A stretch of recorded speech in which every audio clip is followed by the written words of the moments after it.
bespoke radio for the masses. Headline edition, July 8, 1947. The Army Air Forces has announced that a flying disc has been found and is now in the possession of the Army. If the game is rigged, change the game. Game changer. I occasionally think how quickly our differences worldwide would vanish if we were facing an alien threat from outside this world. This is Fade to Black with your host, Jimmy Church, on the Game Changer Radio Network and KGRA, the Global Radio Alliance. I need your help to get to the year 1985. You're listening to Fade to Black with Jimmy Church on the Game Changer Network.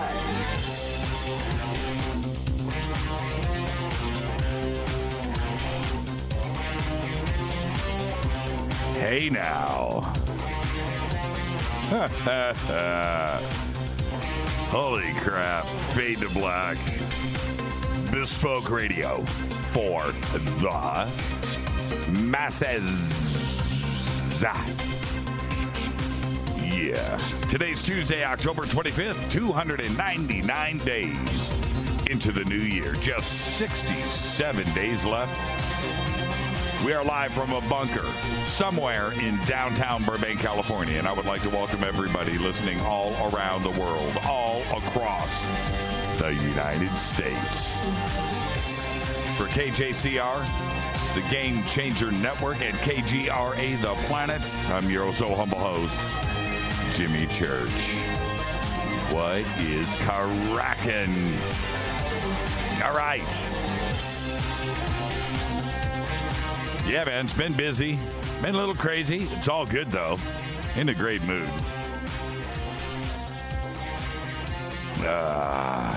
River Moon Coffee. Tonight, very special guest, William Henry is here. That's right. We're doing our makeup show, Egypt 3.0, 2.0, 1.0, Part 3. It's all going down tonight with William. We're going deep. We're doing Egypt tonight from his side of the fence. Tomorrow night, Jason Quitt is here. We're going to talk some time travel, some other stuff, lost history. Yeah, tomorrow night, it's going to be one of those shows. I can feel that coming. And then Thursday night, get ready, buckle up, kiddies. It's going to be Shaw, the Loon Witch, here for our annual Shaw Show. Yeah, it's going to be great. And now with that, let me tweak. What's going on here? Need to tweak some knobs. With Shaw, last year, the year before, 100 calls plus in a show is crazy. And it is fascinating to listen to her and how she gets it done. So get ready, line up, and let Shaw tell you what is up with you. And that is Thursday night. But of course, it's Thursday, and that means John Rappaport will be here with his No More Fake Newsroom. Now, a couple of other things. Monday night, Halloween, the 31st, we will be broadcasting live from the Omen House. That's right. And I'm really excited. We've got a bunch of special guests that are going to be there. And it's going to be a fun show. We're going to be doing some EVPs. We have our equipment here from Tascam. So we will have recorders in most of the rooms of the house. And then a bunch of special guests. It's going to be Halloween. We're all dressing up. It's going to be a lot of fun. So that is going to be, I hope. I mean, I've been a little scared about doing this. Now, we're going to have Chris Medina there and some other friends to hold my hand. But, it's kind of it's a freaky place with a reputation behind it. And my attitude, man. Why mess with it? Just leave it alone. Well, I've been talked into it. So we're going to broadcast live from the Omen House, and we're really looking forward to it. Don't miss it. Halloween night. live Fade to Black in Beverly Hills, next door to the Manson murder location, the Roman Polanski house. All right. So that's Monday night. Follow me on Twitter at JChurchRadio. You can follow William Henry. I am William Henry at I am William Henry. That's pretty cool. It's a pretty cool Twitter handle. I am William Henry. Yeah. You got to love it. Follow me on Twitter right now at JChurchRadio, Facebook, YouTube. You know what to do. If you're over on the website, just go and click on everything. You can email throughout the show tonight, Jimmy at jimmychurchradio.com. All right. Now, I have to do this really quick. Hold on. Oh, man. I've been talking all day. I've been talking all week, all last week. We've been taping for History Channel, and a lot of fun, man. So much fun. And but made it back to the bunker in time.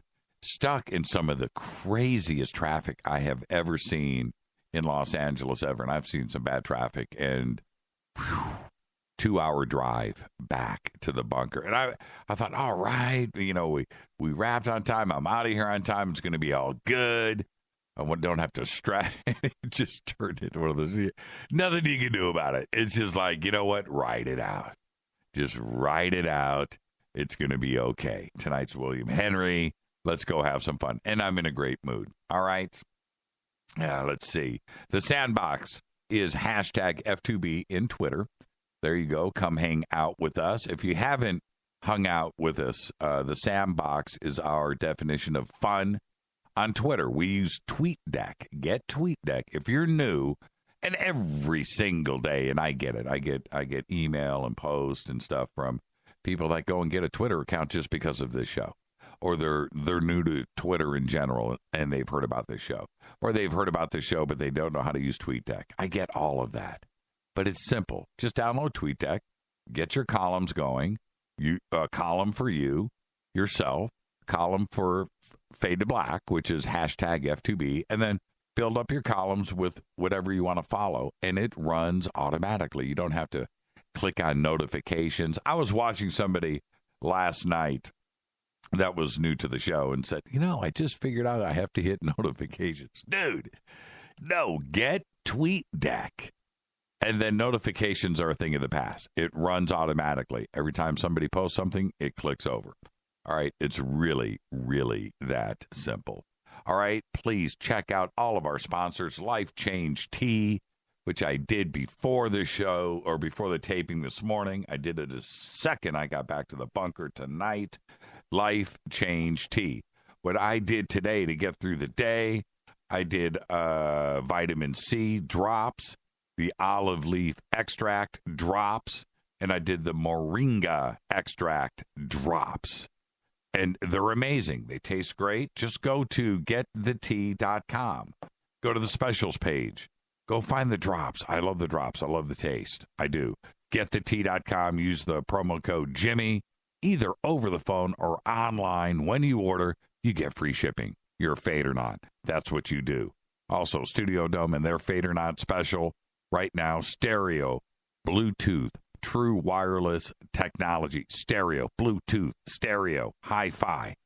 That's it. That's all you need to know. In a hard shell case, 2 USB B2 speakers, power cables, everything you need, $129. There you go. And that includes free shipping. Click on the banner over at Jimmy Church Radio. Use the promo code JCRTWS. Does everything for you. Free shipping. You're a Fade or Not. Go get her done. Let's get this show cracking.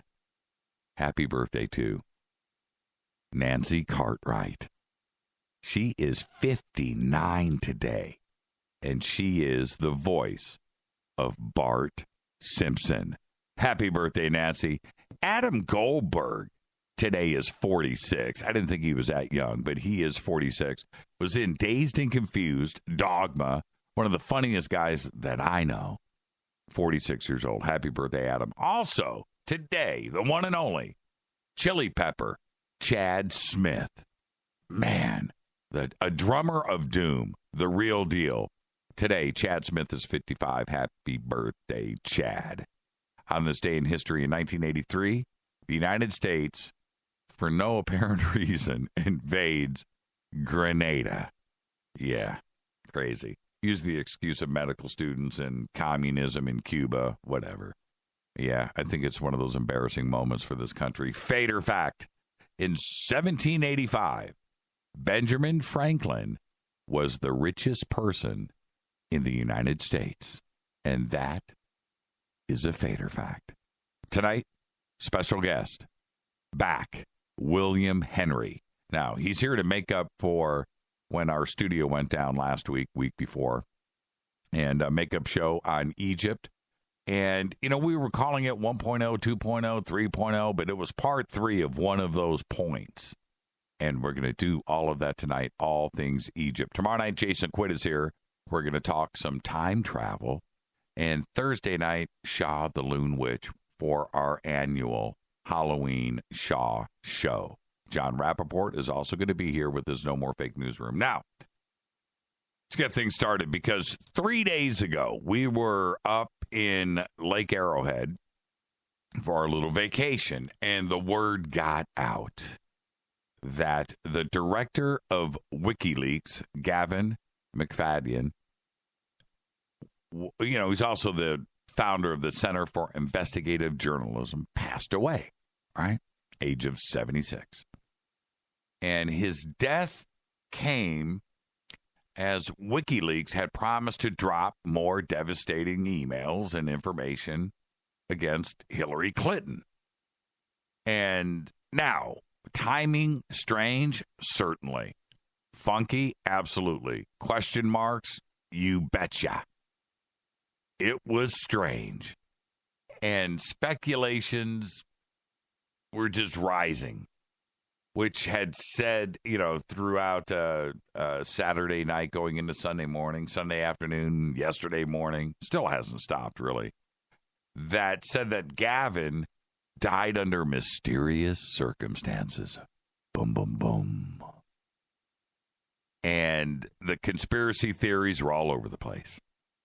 There was one considered by many to be the timing of stuff had coincided with WikiLeaks' vow to publish more incriminating information against Clinton, and I get all of that. And you went and did a little Google search, WikiLeaks director dead, right? Simple enough. And there it just, and it's all still there. You can go and do it. Yeah. Now, he's dead. That's not funny. What's funny is what pisses me off. People like clicks. They don't care. People love to make up a conspiracy theory, some kind of headline, and especially with something like this, to get you to click. Right? And they want their, I'm just going to say it directly, their lies to gain traction and maybe get a really, really good conspiracy going. You know, that's what, and here is an opportunity for everything that is foul with the internet, right? WikiLeaks, cool, right? We assume it's cool. Hopefully it's nothing dark and we don't find out something crazy in 10 years or 5 years. But right now, WikiLeaks is all right. They're all right. Well, you go through these headlines and you start clicking and you read stuff like another body for Hillary. Hillary took out another one. Hillary, her arch enemy. Hillary did it again. It's all, you know, it's all a conspiracy. Here we go. Hillary.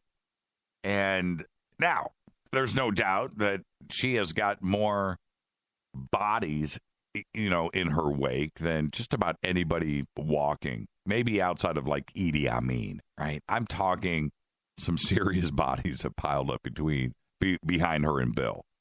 And I've named them all on this show. I went through every single person that has died associated with them directly or indirectly, going back 30 years. And it's a lot of bodies. It's a lot of, man, Vince Foster still, that whole thing freaks me out. That's real. But anyway, I digress. All of these headlines, and you go and you start reading inside of the stories, and it's 100% fabricated. Mysterious death, found dead. Found dead? Do you know how Gavin died? I'm talking to you directly. Why doesn't somebody, don't Google right now, please. Be honest with me. Post right now on Twitter, how did Gavin die? How was he found dead? What happened? What have you heard? Don't Google it. Post it. What have you heard? What have you read? He wasn't found dead. There's nothing mysterious. Dude died of lung cancer. He was 76. It's not funny. What's funny is what pisses me off. Can't somebody die with dignity at the age of 76? He's done so many great things. Center for Investigative Journalism. You know, and just let him go.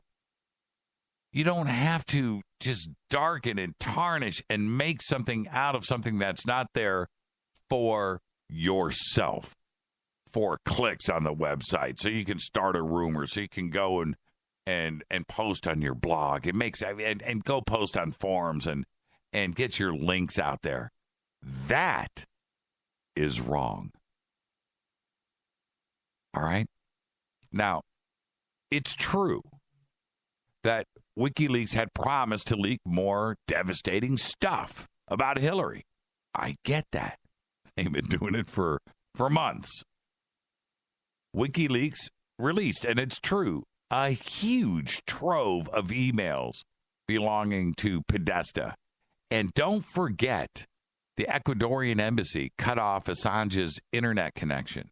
So what we have here is the makings of a really good fabricated tale.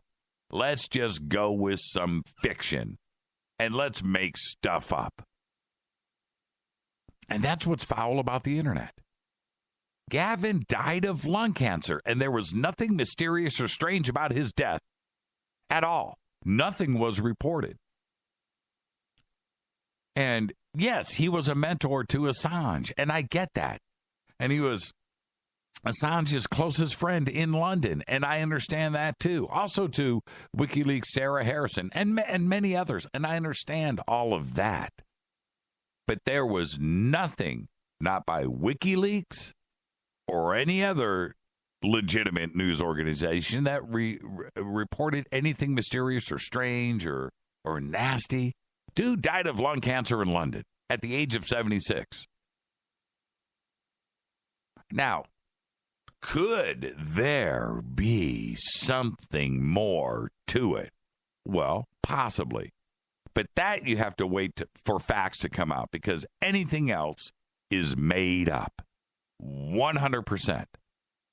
And some of these websites out there that are posting these things are semi-legit. You know, lots of followers and solid reputation, but obviously fabricated stories. Fabricated, made up. There's nothing. If WikiLeaks post it and it's an official WikiLeaks tweet, you got something to consider there. But other than that, Gavin died of lung cancer. He was 76. That's it. Right? I'm not done. I'm not. The internet, my friends, the world, the earth, this place that we call home, has become a technical marvel on so many different levels. But now we have the ability to go and find out information like never before. I'm going to cite a couple of easy classic examples for you. You have Google Earth. Talked about it a lot. funded by the CIA, but that's another story. Google Earth. And I reported a couple of months ago about Island. Remember that? Island. Down in, I think it's Chile or Argentina or whatever. And you can go and check it out. EYE Island. It's a crazy place. Would have never been found. That island is so mysterious and so crazy, and where it sits in the middle of nowhere and what it does and what it looks like. It's probably one of the most mysterious things on this planet right now. Totally, crazily mysterious. Would have never found it without Google Earth. That's technology working for us. That's one example. The ability to go and look at things with Google Earth and find things around the world that you would have. You can go to places you're not supposed to and go and check things out. We've discovered some crazy stuff, right? Now, there's that side. And then we have the ability to, do you remember the stories that started to get out digitally because of YouTube and other places of the sirens and the trumpets heard all around the world? And it's not just here. We were talking, Maria in Twitter from Sweden just tweeted the other night about her hearing hums last week in Sweden. Now, this isn't just an American thing. We've had hums in Bristol, United Kingdom. We've had hums in Auckland, New Zealand. We've had hums in Sausalito, California, Kokomo, Indiana. Hums all around the world. No country has been spared from this. But how did we find out about it? We found out about it from technology. From people walking out, hearing something outside, going out, recording it, and posting it. And then you are able to check it out and say, hey, I've heard this too. And the next opportunity that you have, you go outside, you record it, you post it. That's another example of technology working for us. And it's a wonderful thing. Look at Bigfoot and ghost sightings and digital recorders and heat and infrared and all of that. That's technology in this world working for us, for fun things, for cool things, and discovery. Going out there and explaining a mystery for yourself. There's nothing cooler than that. We have meteors in the sky, and we have UFOs and crazy government aircraft and just spirits and ghosts and floating cars. Dude, I love it. That's technology working for us. That's when it's fun. We can discover, we can share, we can do it instantaneously. Maria lives in Sweden. Boom, Twitter, technology, us, lets us know what's going on there instantaneously. And that's the world that we live in, where this network of discovering is fun and it's easy, and we can all do it. But when it works against us is when somebody like Gavin, the director of WikiLeaks, dies, and immediately, instead of anybody going to do some investigation, which we all know, and I've just presented to you, is easy to do. You can research anything instantaneously. WikiLeaks had posted, Wikipedia had posted what happened to Gavin minutes after his death. Nobody wants to go to Wikipedia, check that out, maybe check their sources, maybe find out what other news outlets are reporting. No. They're going to go and make stuff up. And this instantaneously goes out around all of those forums and everything on all of these websites that are posting lies for your clicks to make money off of somebody's death. Is technology working against us for the wrong reasons. And we live in this beautiful world where we can go and do all of this. But they did not do any research for themselves. How long does it take to punch in Gavin's name? How long does it take to call the hospital that he is in? How long does it take to call the police? How long does it take to send any? How long? Nothing. Everything is instant. And you can find out for yourself what is going on. So we have a problem here, don't we? I don't know how else to look at it than this, that it just pisses me off. And it's not cool. The man died. He was sick for a long time. He had lung cancer. Think about his family and everything else. Instead, because we're in the middle of an election year and you've got issues with whoever, Hillary, that you're going to go and make up lies on a man that's not even here to talk about, and his family. And that, my friends, is something that I don't take lightly. I almost named websites today and writers and their names and the bylines and what they were posting because it's gross and it's wrong and it's sad. I didn't. I don't want to give them credit. I don't want any of you to go and click on their site to see if they really posted these things. I'm not going to do it. All right? Dude died of cancer, lung cancer, at the age of 76. And what's funny is sometimes people die at the age of 76 from lung cancer. That's the conspiracy. It's Faded Black. I'm your host, Jimmy Church. It's good to be in the chair tonight. The one and only William Henry. Excited? You should be. Follow William right now at I Am William Henry. Follow me at J Church Radio. It's all Egypt all the time from his side of the fence. I'm your host, Jimmy Church. I'll be right back.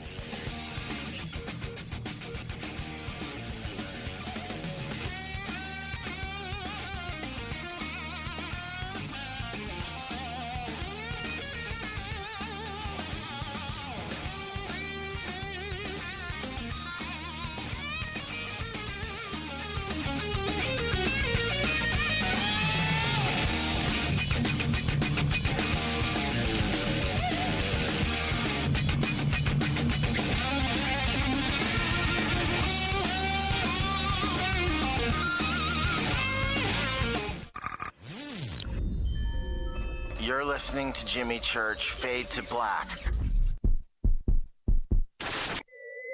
Fade to Black will now pause for alien identification. The station that talks the net. KGRA Radio. What's up, revolutionaries? It's me, Jimmy Church. Do you have an IRS or state tax issue? Well, I did, and I called national tax experts. My problems were fixed, done, fini, and man, I gotta tell you, it was a relief.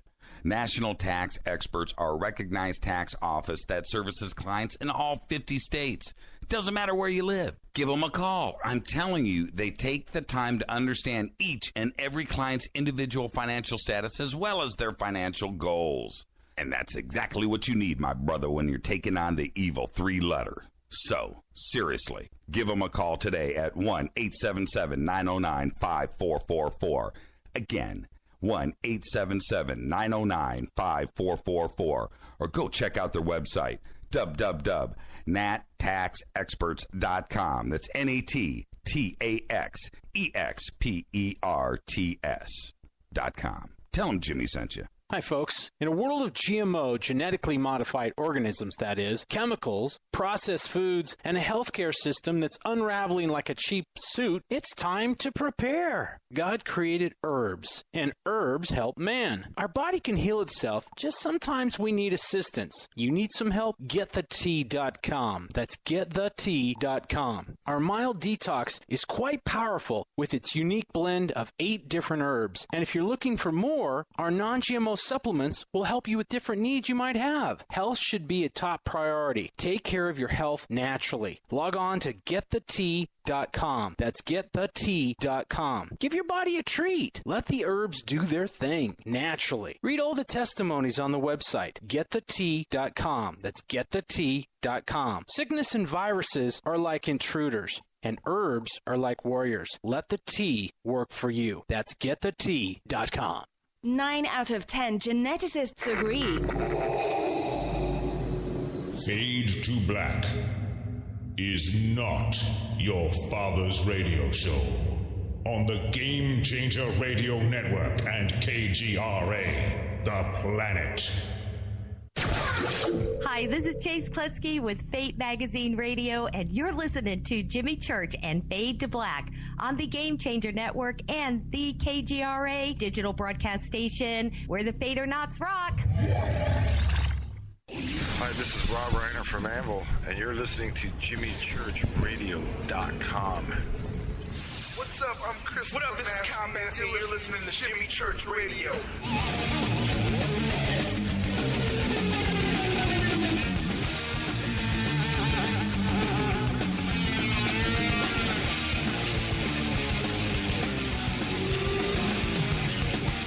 All right, welcome back. Fade to Black. Tonight, very special guest, good friend, William Henry is here. And it is our makeup show. I feel so bad. Our show on Egypt. We had a big Egypt week a couple of weeks ago, and our system went down here. First time in 5, 6, 7 years that has happened. It did. But he is here tonight. I think his bags are packed. I think he's on his way to California. We'll talk about that in just a second. But we're going to do all things Egypt tonight from William's side of the fence. Tomorrow night, Jason Quitt is going to be here. We're going to be talking time travel. Thursday night, Shaw, the Loon Witch, will be here for the annual Shaw Show. And John Rappaport, of course, will be here Thursday night for his No More Fake Newsroom. But tonight, it's William Henry. And he is a Nashville-based author, investigative mythologist, and TV presenter. He's an internationally recognized authority on human spiritual potential, transformation, and ascension. He has a unique ability to incorporate historical, religious, spiritual, scientific, archaeological, and other forms of such knowledge into factually based theories and conclusions that provide the layperson with a more in-depth understanding of the profound shift we are actually experiencing in our lifetime. But like I said, tonight, it's all things Egypt from his side of the fence. Get ready. His website, of course, is williamhenry.net. You can get to it right now by just clicking on it over at Jimmy Church Radio. And I would like to welcome back to Fade to Black our good friend, the one and only, I am William Henry. William, good evening, sir. Hi, Jimmy. How are you? I thank you for allowing us to kiss and make up. Thank you so much for being here, man. Problem. Happens, right? Yeah, it does. It does. Now, I want to get a really cool plug out of the way for you because you're going to be in California this week for Alien Con. That's right. Going to be a big weekend in Santa Clara. They got 10,000 people expected this weekend. The focus is Ancient Aliens, but there's going to be Battlestar Galactica there, Lost in Space, some other sci-fi shows. And I'll be doing a bunch of panels, 6 of the 8 panels that we'll have. You've got Giorgio Tsoukalos there, David Childress, Jason Martell, Linda Moulton Howe, Jim Mars, Jonathan Young, the whole crew, basically. The main players on Ancient Aliens are there, and it's a real great opportunity for the fans to get together for the first time. History Channel sponsored this event and wanted to have a chance after 9 seasons to bring the fans and the talking heads of the show together. Man, congratulations on that. I mean, I think about that. 9 or 10 seasons. I don't care if it's the show Friends, if it's Cheers, MASH, 60 Minutes, to get 10 seasons in on anything is an accomplishment that is beyond words. So congratulations. That's incredible. It is truly incredible. Yeah, it's a major milestone to get across 100 episodes plus, and I think I attribute it, of course, to the fans, the people that have just a real hunger to know the answer to the questions that the show poses. Who are we? Where do we come from? What are we doing here? And are we alone? That's the fundamental question that drives the lives of millions upon millions of people, and they want to know. And the show stepped up the plate to try to answer that, to at least offer a viewpoint point that hasn't really been expressed before, at least not on mainstream TV. So the History Channel took a chance, made it happen, and here we are. And hopefully we'll go another 10 seasons. You never know. Well, and we were supposed to be there, wanted to be there, and History Channel turned to us and said, you know what? Next year, right now, you've got to finish your series that you're working on. And back to work, big boy. Yeah. Mysteriously, Alien Con is going on, and we are taping. We taped all last week, this week, and it looks like it's going to go right through the weekend. And Rita was really happy to hear that news when I got home today. But, next year. But this is the thing.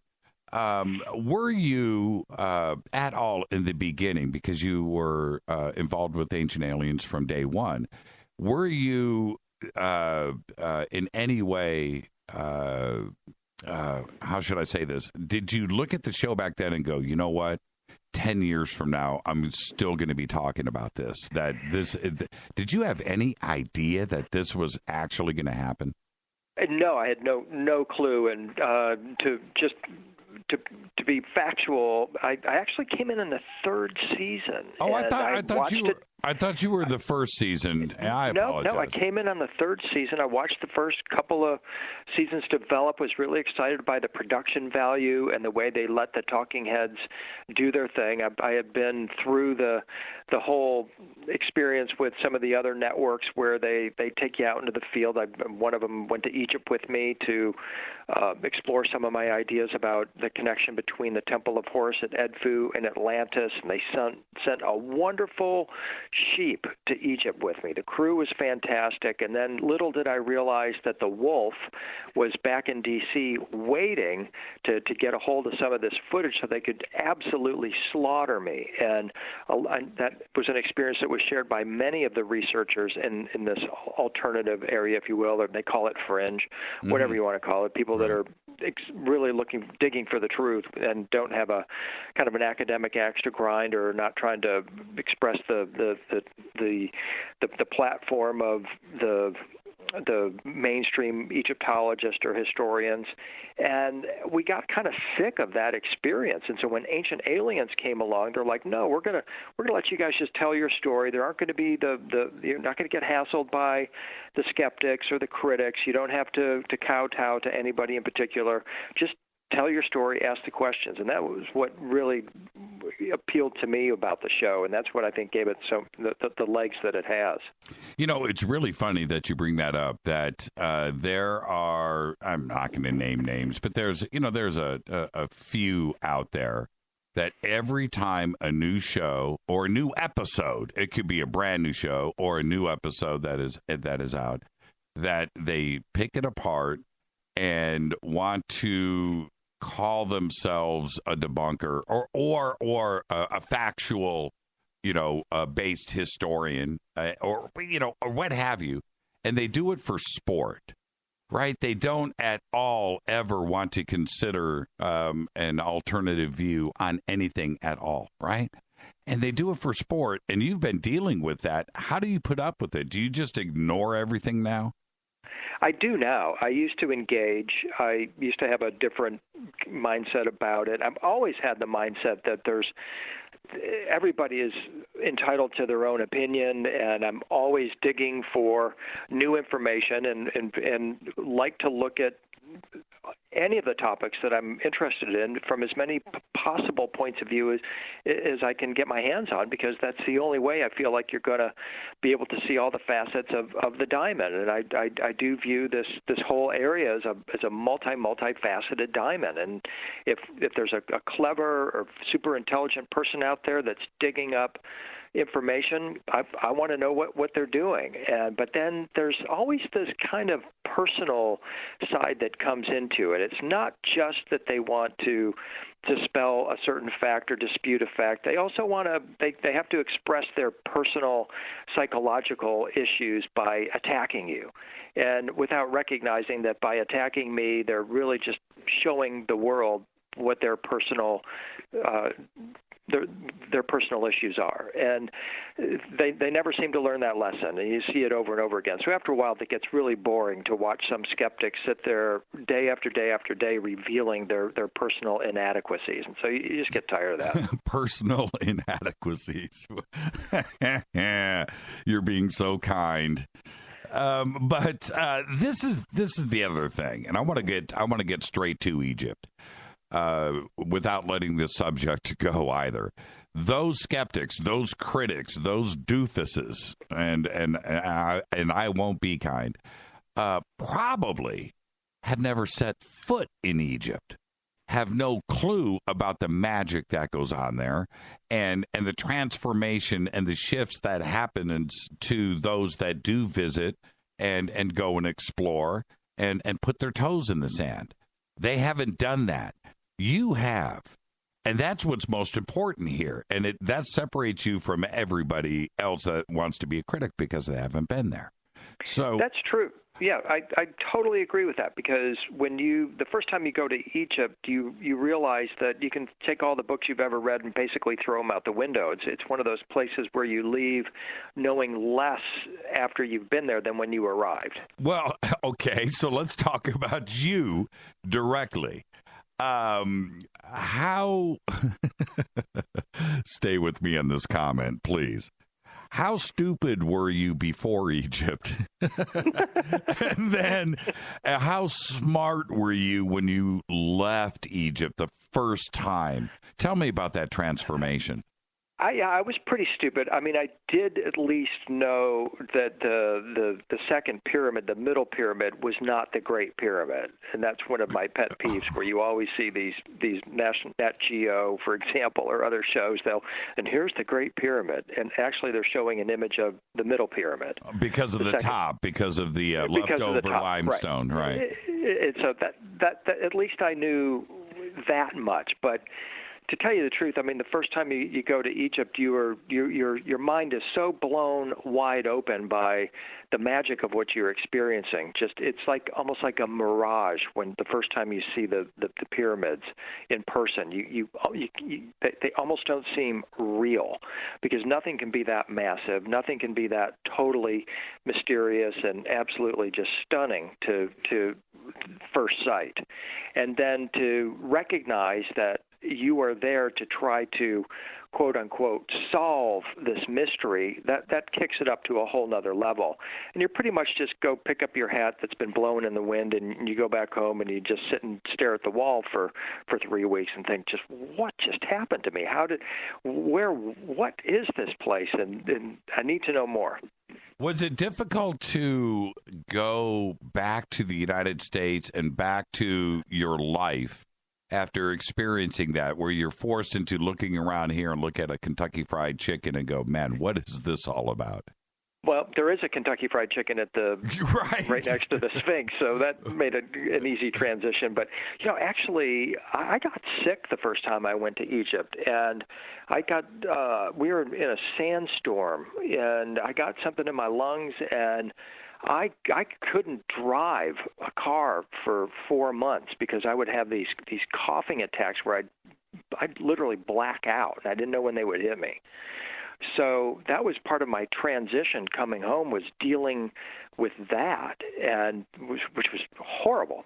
And fortunately, a lot of people don't experience that the first time they go to Egypt. And I've been 17 times since then, so I've never had an issue since then. But my first introduction was being sick, coming home, and dealing with that. But at the same time, coming to grips with a very powerful experience that I had in the King's Chamber of the Great Pyramid on the last day of our trip there, that just absolutely rocked my world. And I knew when it occurred that I would spend the rest of my life trying to understand, come to grips with, figure out what had happened to me in the King's Chamber. Well, what happened? Well, basically, we went into the King's Chamber, as many groups do, and our intention was to spend some quiet time and meditate in the King's Chamber. And basically, I'm sitting there thinking, okay, where am I? I'm in the center of the land masses of the earth. I'm in the most mysterious building, temple ever constructed on earth.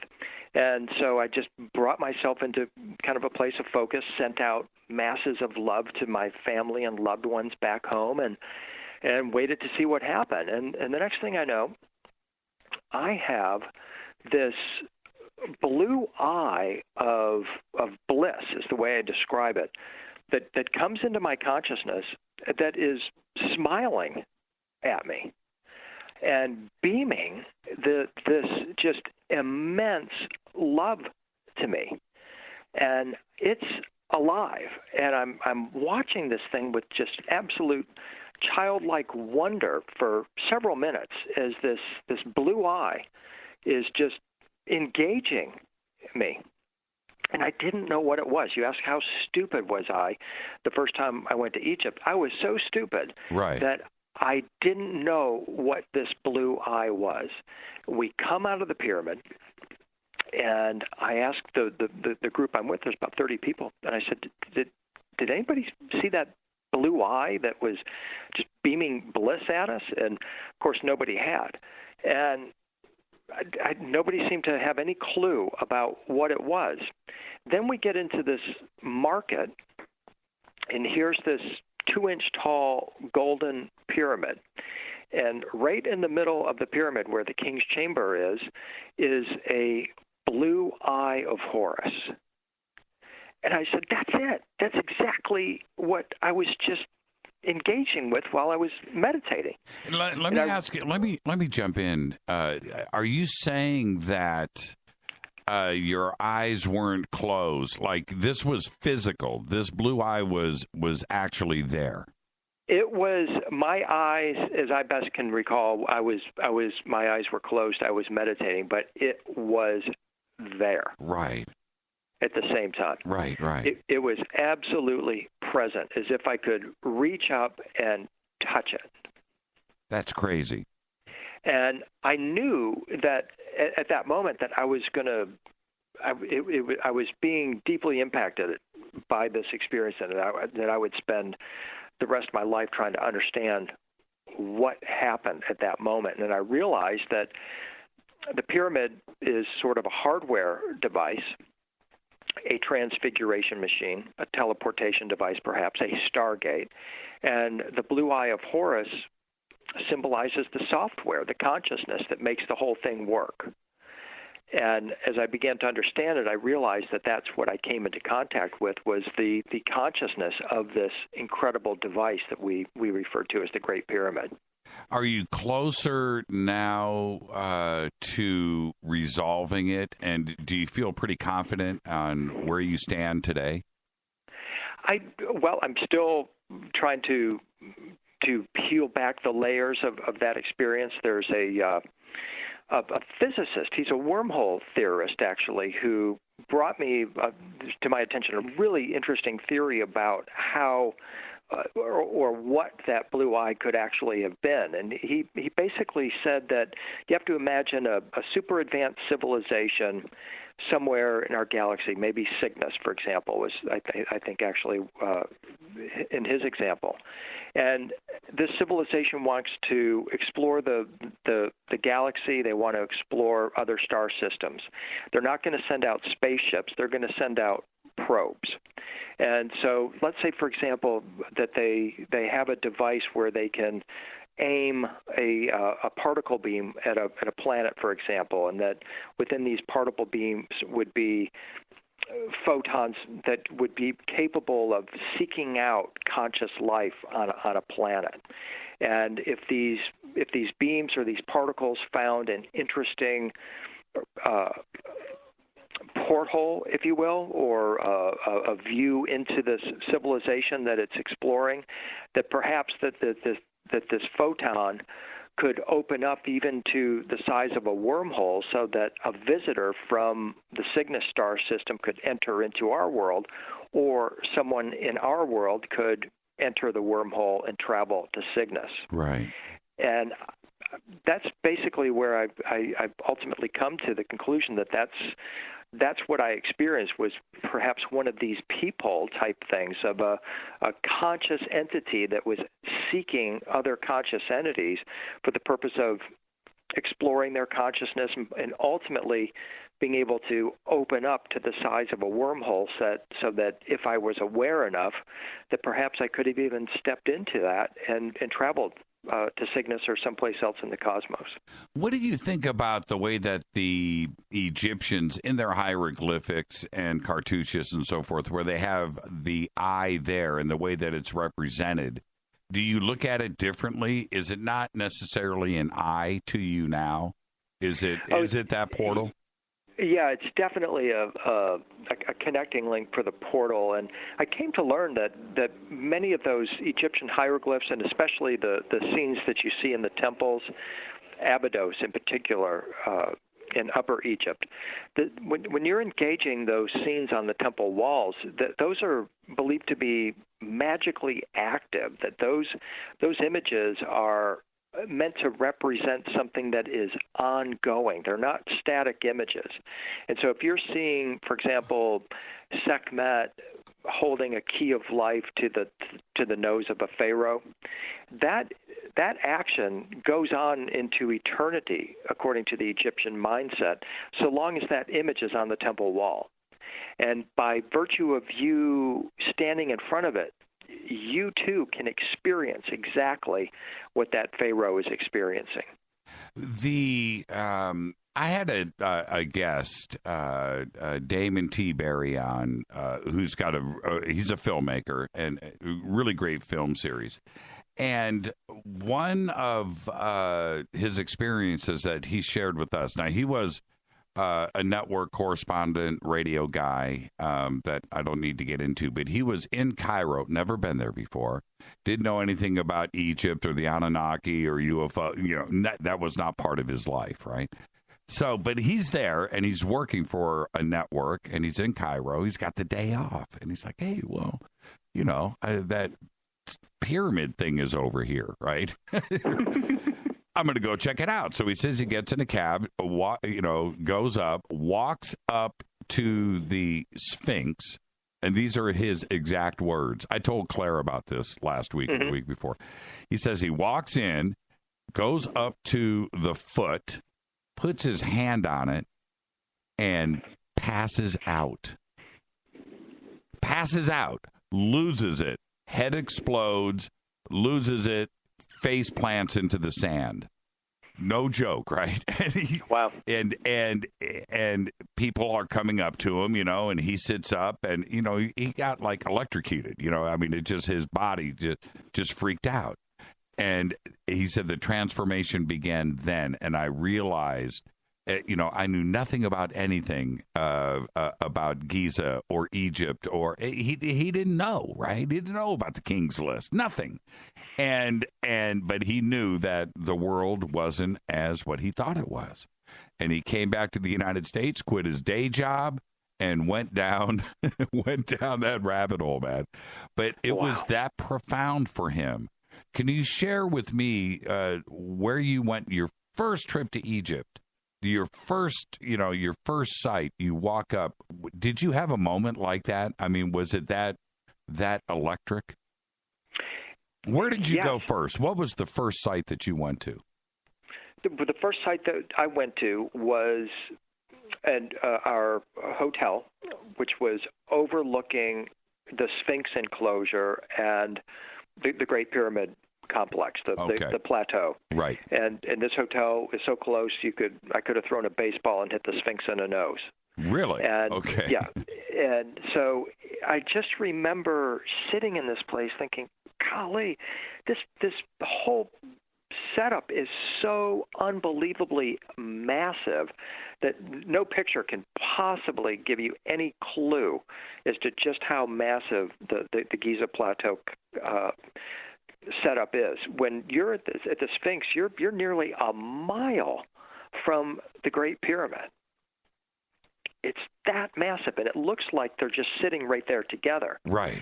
And that is one of the things. The scale of what you're dealing with is one of the first things that you just have to try to come to grips with.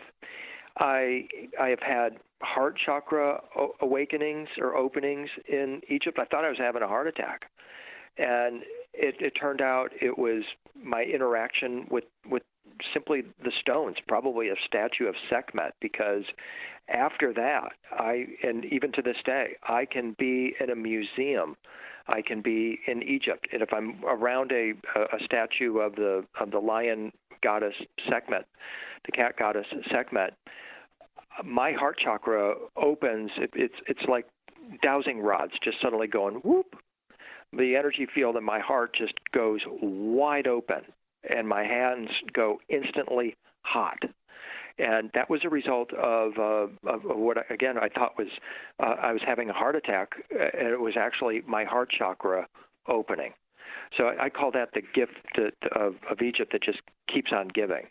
And it was amazing the first time there was a Egypt and Immortality exhibit that was traveling the world that came to Nashville.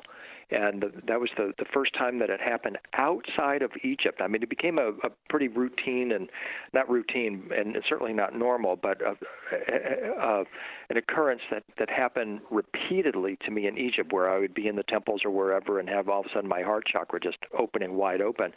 But it also happened here in Nashville for the first time during this exhibit. It was while I was just walking along in the museum, and there's a statue of Sekhmet, and boom, my heart opens, and it's the same thing that I experienced in Egypt. So I know that those stones, the statues, wherever they are in the world, they still carry the vibration of Egypt, and they can trigger us no matter where we are. We're going to be headed towards a break right here, but before we do, you can give a quick answer for this, but do you feel like I'm going to sound juvenile, but do you feel a past life connection to Egypt? I do not. It surprised me. I thought I would have more recognition than I did. But I remember one time I was at Abu Sir, which is in the pyramid fields near Giza, and we're walking along the temple, and I put my foot down, and I looked down, and it wasn't my foot anymore. It wasn't my foot as a 5'11" American male. This was a red foot that was probably about, I have a size 10 shoe. This was probably like a size 14 or 16 shoe. And it freaked me out. Mm-hmm. It was like, oh my God, what did the hologram just shift or something? Because I looked down, and it was not me, but it was me. That is crazy. Yeah. And when somebody hears you say something like that has never been there, they just don't get it, do they? And if they do go, the possibility is real that they could share that kind of experience. Absolutely. I mean, people are called to Egypt, and Claire and I like to say that when we take people on our tours. We know you've been called, and we're here to help you answer that call. We don't know what ultimately the answer is going to be. That's for you to discover. And every person that's called ultimately has some kind of very profound experience. It must be really funny to witness. I'm going to be honest with you. Let's take a break right here. Our guest tonight, the one and only William Henry. And yes, we're doing all Egypt from William's side of the fence, and a little Claire, too. We got to give Claire some credit, William. And we'll be absolutely. Right. Yeah. This is Fade to Black. I'm your host, Jimmy Church. Follow William at I am William Henry, and you can follow me at J Church Radio. I'll be right back.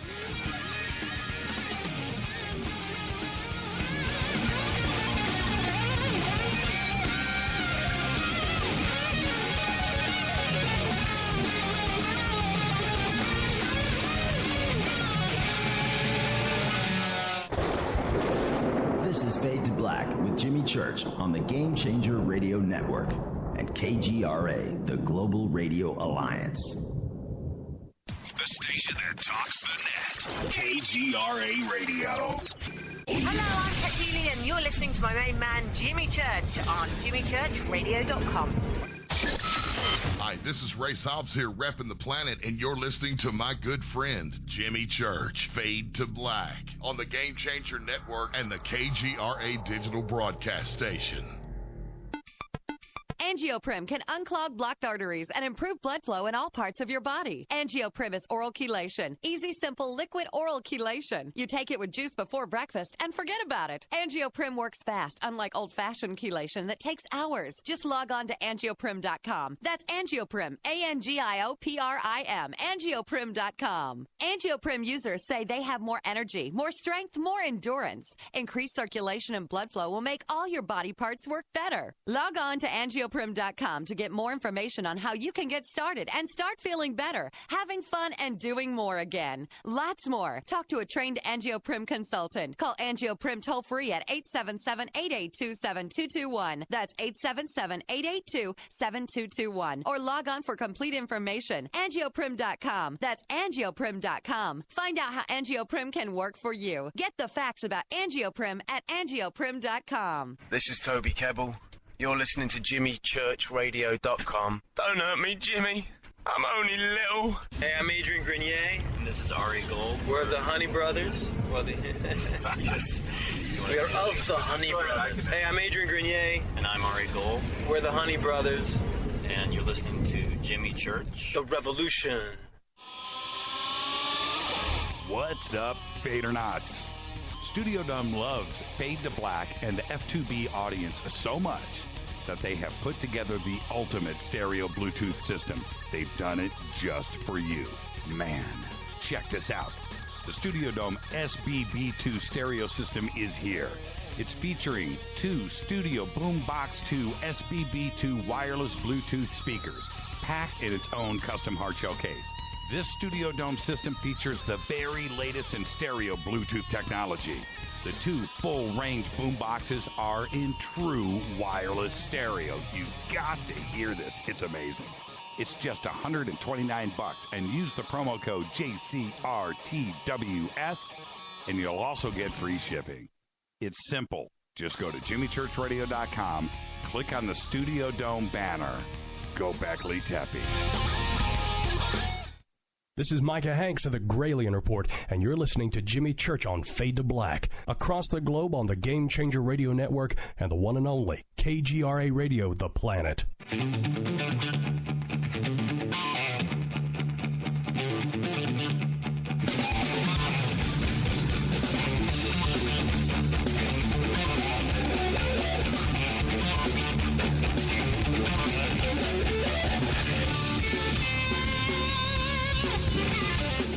Welcome back, Fade to Black. Our guest tonight, William Henry, and we are doing Egypt from William's side of the fence. And it's the correct side, by the way. And now, William, one of the things I want to touch upon before we move forward, because it needs to be discussed and it's not talked about much, and that is, you had mentioned when you were in the King's Chamber, you're at the center of the known everything on planet Earth, right? It was built there with intention. But it is a magical site. They knew what they were doing when they built it there. It was put there, what do I want to say? With compass intentions, right? I mean, they knew exactly where they were building it. Ley lines, other connections to other sites around the world that are directly connected to Giza. None of that was an accident whenever it was built. No. I mean, it's conceived by an intelligence way beyond anything we've ever encountered as humans, in my opinion. Whether that is an extraterrestrial intelligence or an earthly intelligence that we've lost touch with, it is truly a consciousness that we aspire to, and has left, I believe, the pyramid for us as sort of like, E.T. following the Reese's Pieces. If we can follow this piece, it's going to lead us ultimately to our source and to our original home. With all of the, and I'm saying ley lines for one reason, but then there's another reason for all of the intersections that come from other ancient sites and sites that were built deliberately around the world. Everything seems to come back through Giza. the power, the focus, because of where it is, it's at the center of Earth, first off, right? That's pretty extraordinary. But everything seems to go, if you draw a line from Easter Island through Machu Picchu, it goes straight through the top of the Great Pyramid. That's not coincidence, right? Right. I mean, and the other thing that always intrigued me as well was the connection between the Great Pyramid and the moon. The angles of the pyramid, the geometry, the mathematics, all are aligned to suggest that actually the moon is the apex of the Great Pyramid, and whoever designed the Great Pyramid created it as part of a Earth-Moon system. And that is just, to me, absolutely mind-blowing to think of a consciousness that created it not only as an earthly structure, but as a structure that is meant to point us back to the stars and to get us to see a much bigger picture than most of us are usually willing to contemplate. Do you think there'll ever be a time that we will see the Great Pyramid fired back up? You know, what its true reasons for being are. Do you think we'll ever get there? I hope so, and I hope it's soon. I mean, I had such high hopes going back in the 90s with all the Edgar Cayce prophecies about the Hall of Records and the promise that we'd have it revealed to us then for the millennium. Then you had all those issues around the millennium, and I'm always been of the opinion that the Great Pyramid is the key. It's the missing stone, the missing capstone that's referred to in the Bible. It's the missing piece, and once we can put that piece together, then humanity reclaims its original greatness. And going back to Edgar Cayce and the Paw, the Sphinx, the Hall of Records. Right. What do you think, man? Do you think it's there? I do think it's there. I just had the pleasure of hearing Dr. Robert Schoch give his presentation at the Edgar Cayce Association for Research and Enlightenment. I was over there October 9th giving a talk on the Essenes and was mesmerized by Dr. Schoch's presentation and his explicit belief that there's definitely something there.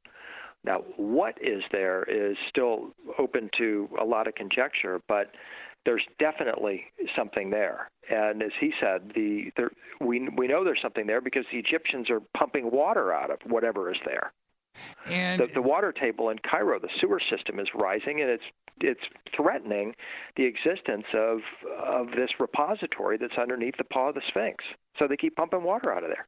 There's something there. Now, is it a case of the Egyptian Antiquities Authority? Is it them knowing that they know something is there, they don't want us to know about it, or is it that we just don't know? I think they know there's something there, and they want to control what's there, and the revelation of whatever is ultimately going to be pulled out of there because of the religious sensitivity. You have to remember, of course, that Egypt is primarily a Muslim nation, and they're going to abide by Muslim rule, and if whatever is there is threatening to Islam, then their chances are they're going to keep it under as tight a wraps as possible. Do you think that's really it? I mean, it makes sense, but that's for all the wrong reasons.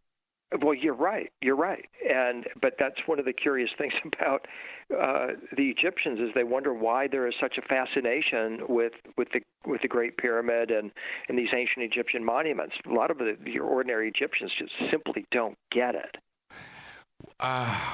Makes me want to say, is Zahi Hawass Muslim? I don't know. Is he? Oh yeah, absolutely. He could be some crazy Christian. I don't know. But could that be the reason why? I think it's part of it. Yeah, and his denial of even knowledge of Göbekli Tepe, right? He says that he's never heard of it.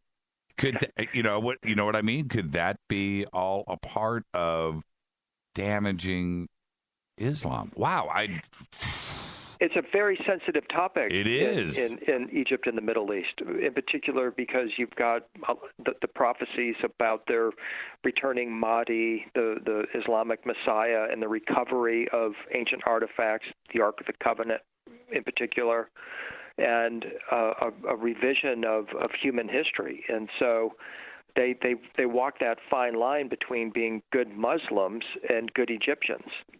Now, let's talk about some direct things, and then I want to actually walk around some of the sites there and get your opinion about what's going on.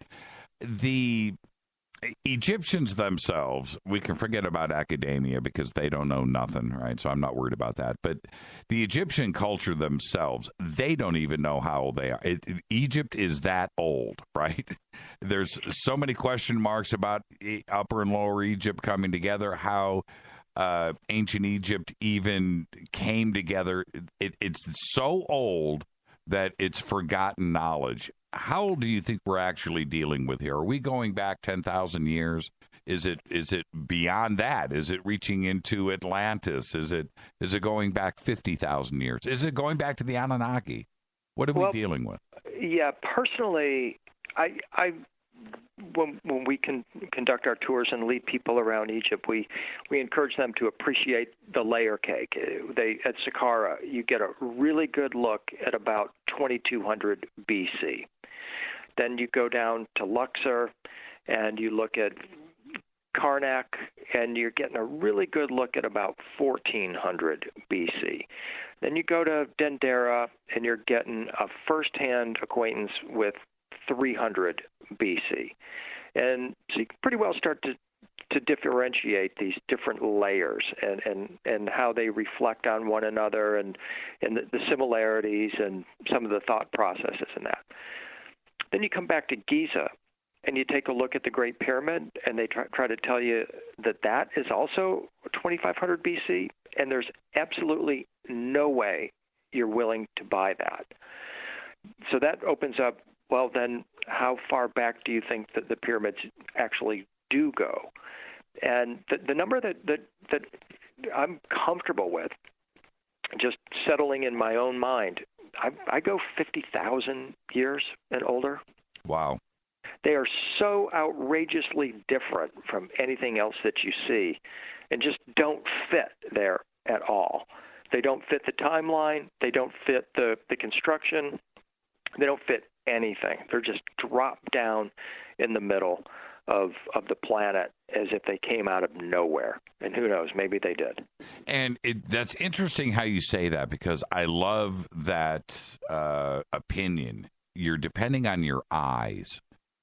That's what, you know what I mean? It just looks incorrect. It looks really, really old. And the other stuff doesn't. It just doesn't fit. You don't need literature. You don't need to study. You don't need a historian's opinion. You're depending on your own eyes.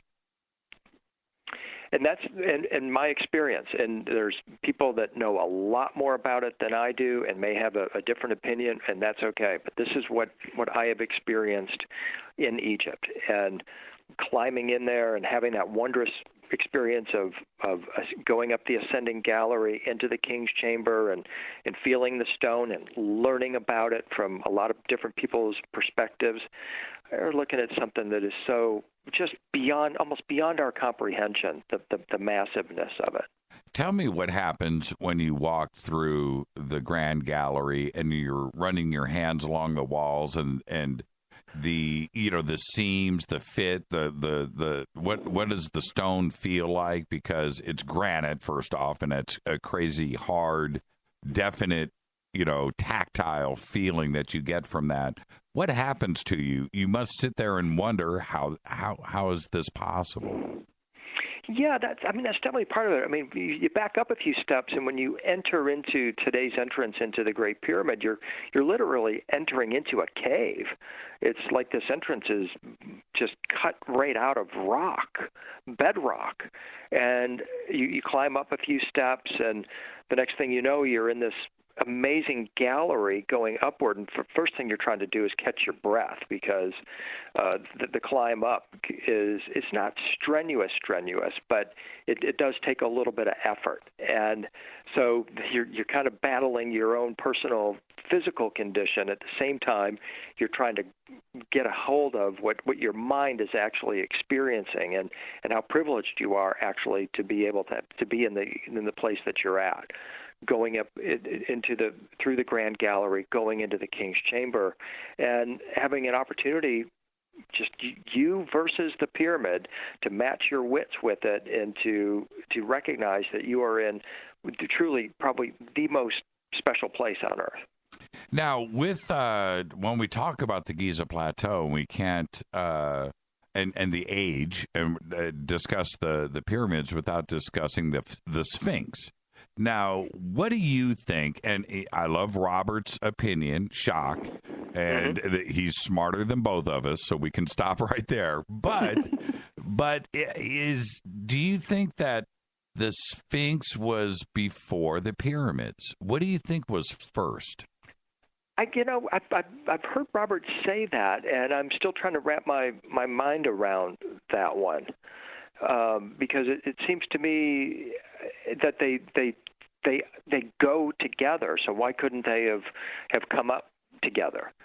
To me, you have to have an entrance to the pyramid, because the pyramid originally, of course, was covered and sealed. It was covered with that shiny Tura limestone, and it was sealed. So how did you get into the pyramid if you did, in fact, go into it? And I believe people did enter into it. It seems to me, and this is an answer that Casey has proposed and others proposed, is that you entered from beneath the paws of the Sphinx, and you made your way through tunnels of initiation until you were able to ultimately make your way up to the plateau, to the pyramid. So based on that, I always felt like they went together.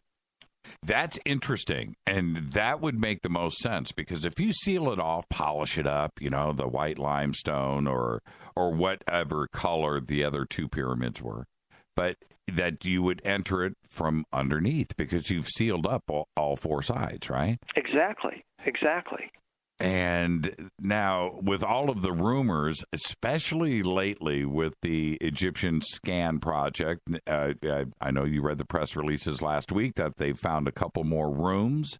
Right. That's interesting. I don't think that there's any way that we know right now that what we have is all there is. I think there's all kinds of stuff on the inside. Well, I've been told there's room for 47 rooms the size of the King's Chamber in the Great Pyramid. And why not, right? And why not, right? Why just have just one? Why would you have just one? And with Gate and Brink's door and all of those shafts, whatever they're there for, and I would love your opinion on that.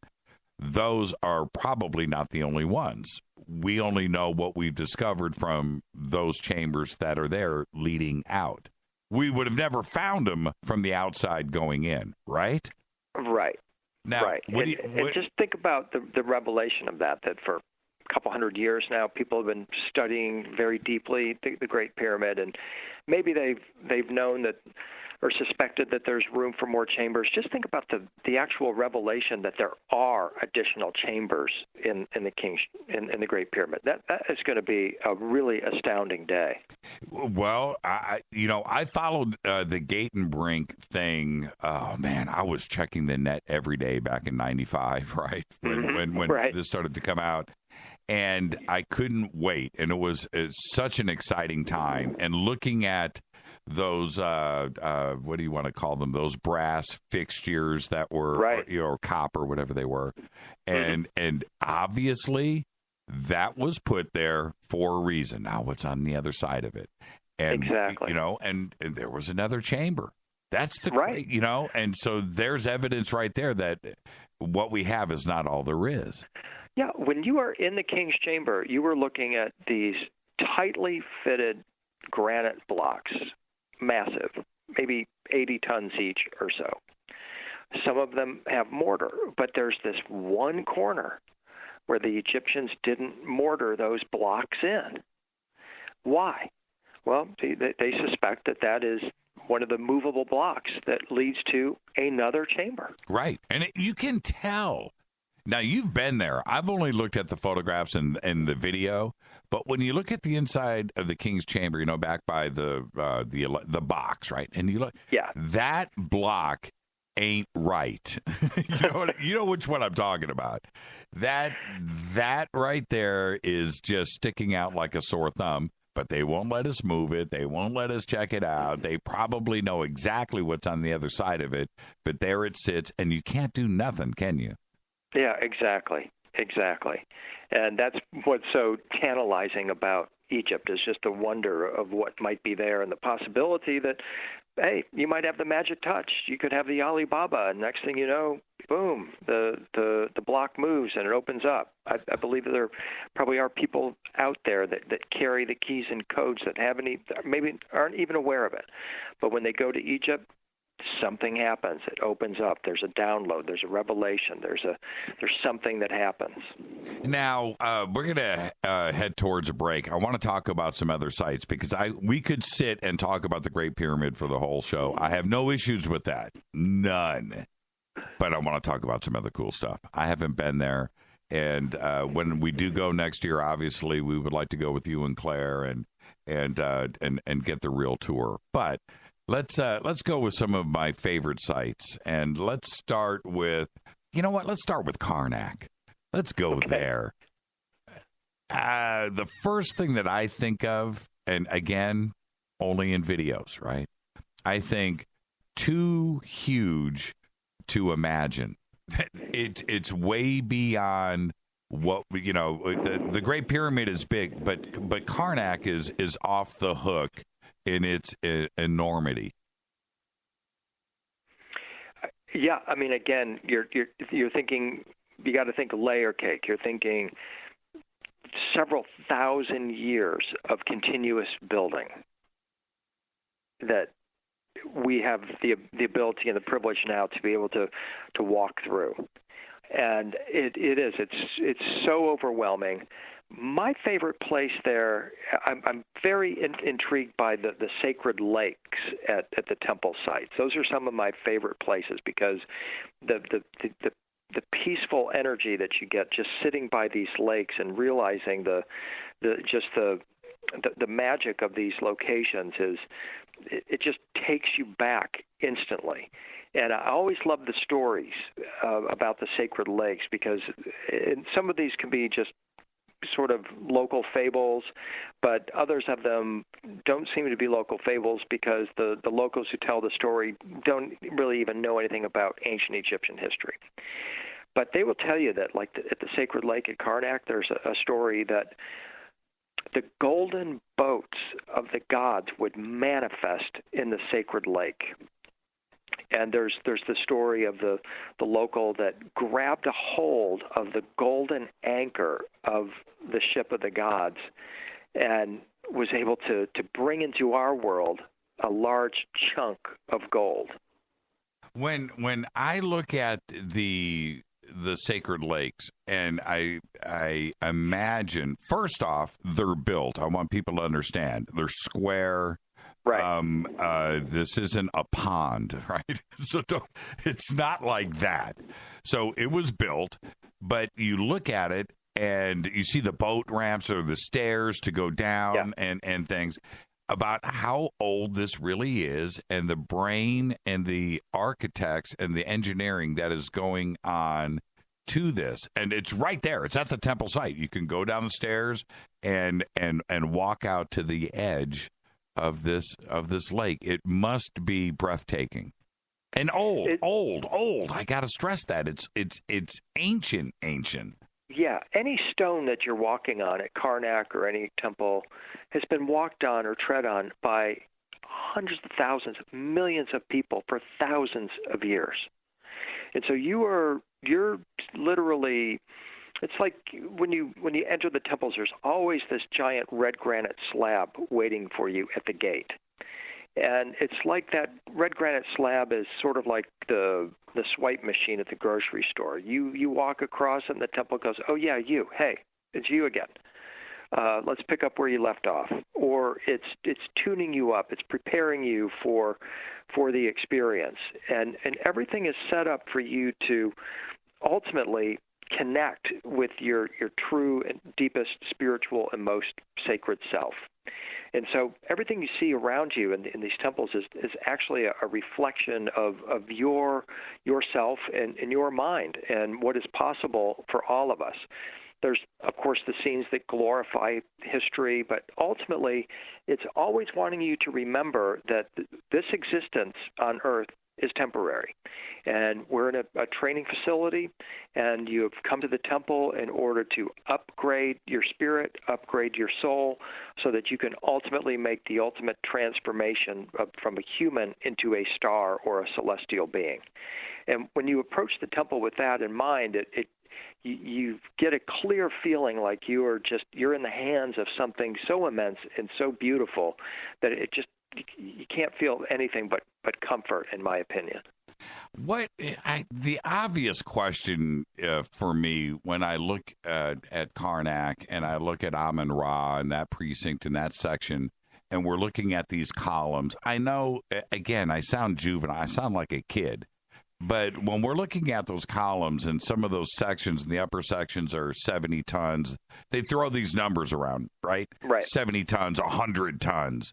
And they say that stuff with reckless abandon without, stopping to wonder, what are we really dealing with here and how did this construction get done? And I know that it was done in layers and it was done at different time periods, but it doesn't matter. It wasn't done in 1970, right?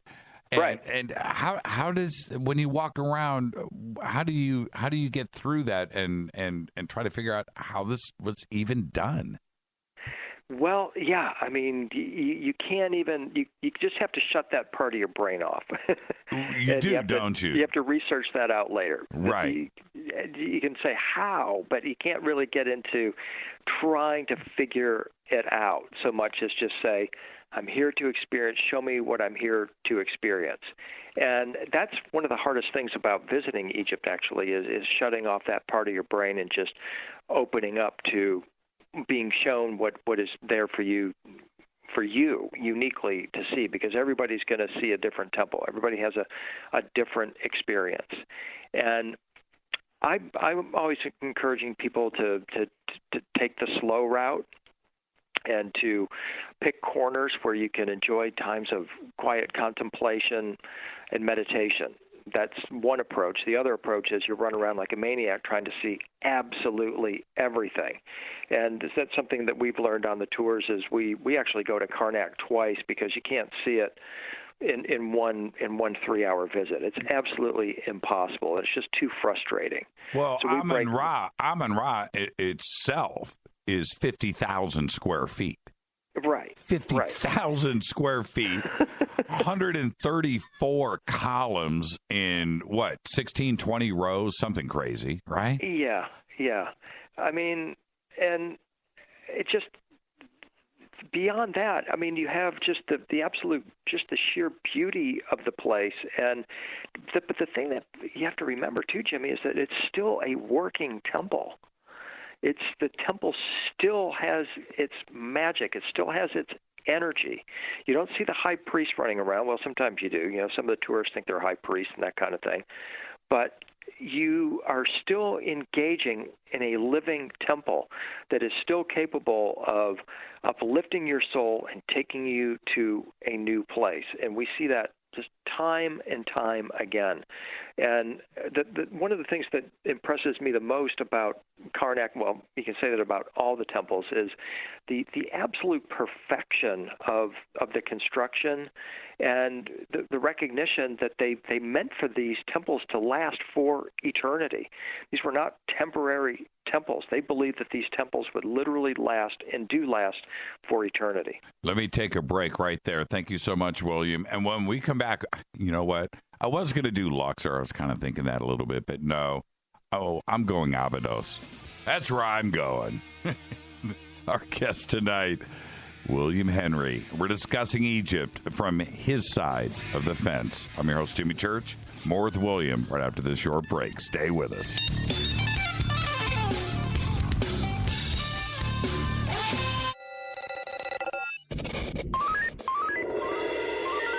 Way out here, we listen to Jimmy Church. You're listening to Fade to Black.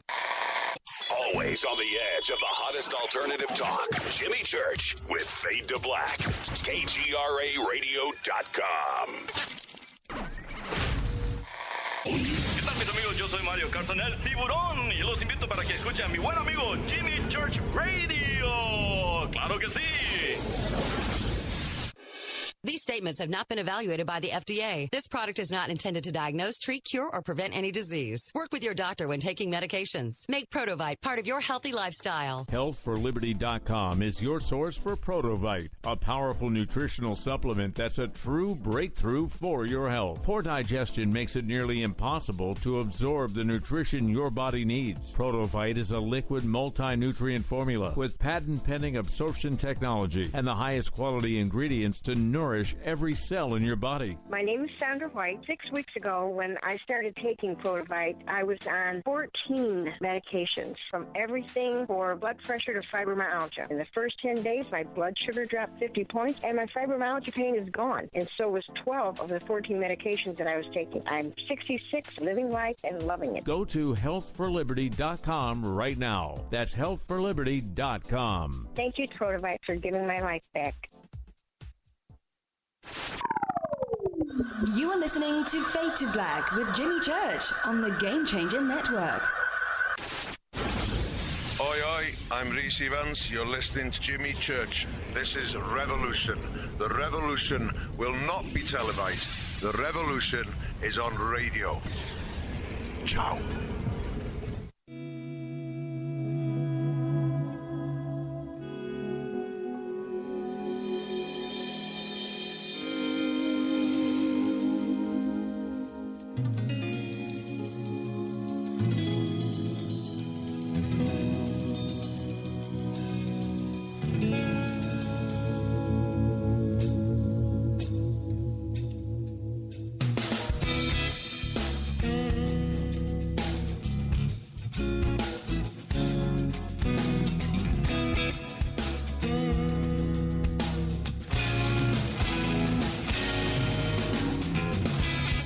Welcome back, Fade to Black. Our guest tonight, the William Henry.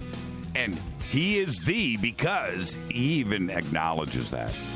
You can follow him on Twitter at I am William Henry. You know, William, I'm just giving you a hard time, man. I'm just messing around. Abydos. Now, for me, there's a list of 20 things that make Abydos important, but I think there's 2 or 3 that are extremely significant. First off, first dynastic period, right there, right? Mm-hmm. That in and of itself is, puts it at the top of the list. But there's also, for me, the King's List, right? There's that. Yep. And then you have the fabulous, the redunculous Temple of Seti. So there are things for me that make Abydos very special. Now, just tell me, man, when you're walking up that ramp, when you're walking up and you're looking at the Temple of Seti, I mean, what is going on there? It just must be wonder. Yeah, it's sheer wonder and anticipation, and knowing that you're, again, treading the path of pilgrims that have been going there for over 3,000 years. I mean, before there was Mecca, before Jerusalem, there was Abydos, and that's where people went. They went there because it was the gate of the gods. That's where the head of Osiris was said to be buried, and that people, if they had money, they wanted to be buried at Abydos because at the time of the Last Judgment, that's when Osiris would come back and take the dead into the heavens from the gate at Abydos. And so you talk about real, true spiritual power. Abydos has got it just absolutely oozing. And then you talk about the Osirion, which is buried beneath the Temple of Seti at Abydos. 40, 50 feet beneath the temple is this incredible structure that matches the Valley Temple beside the Sphinx that people think is at least 10,000 years old. We call Abydos Yabba-Dabba-Dos. Right. Because of the Osirion, because it looks like Flintstones type construction, this monolithic cyclopean masonry, 80 to 100 plus tons that they just moved around like they're moving Lego blocks around. Right. Absolutely mind-blowing. So Abydos making a beeline for the Osirion, commenting on the King's List, but ultimately my specialty is the what I call the Osiris Stargate device, which is also featured at Abydos. And this is actually it's in the Osiris Chapel at Abydos. It's on the temple wall there.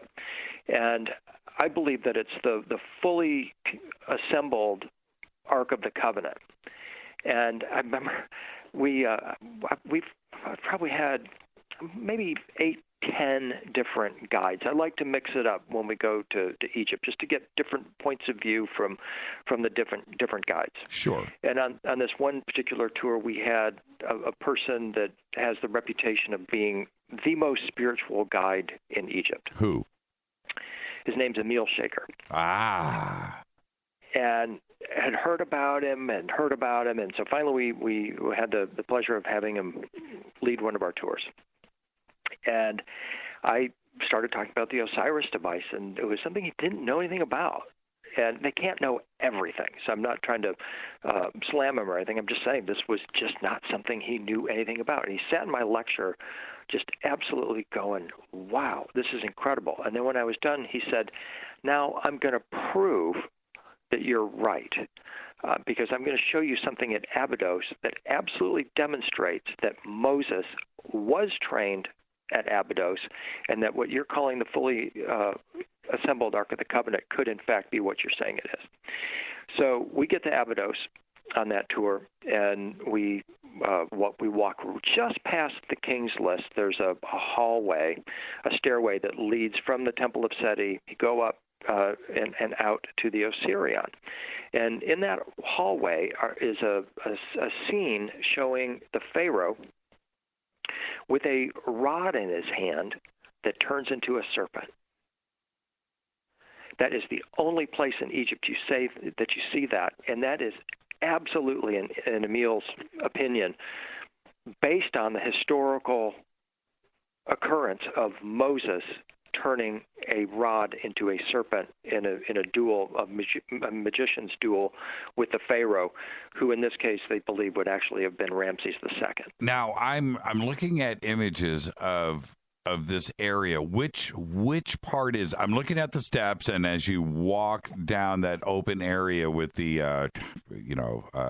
yabba-dabba-doo blocks, on both sides, is it down at the end of that main entrance? Yes. Aha. I always wondered about that area. And so it showed me that it was on the wall is a recollection of that event.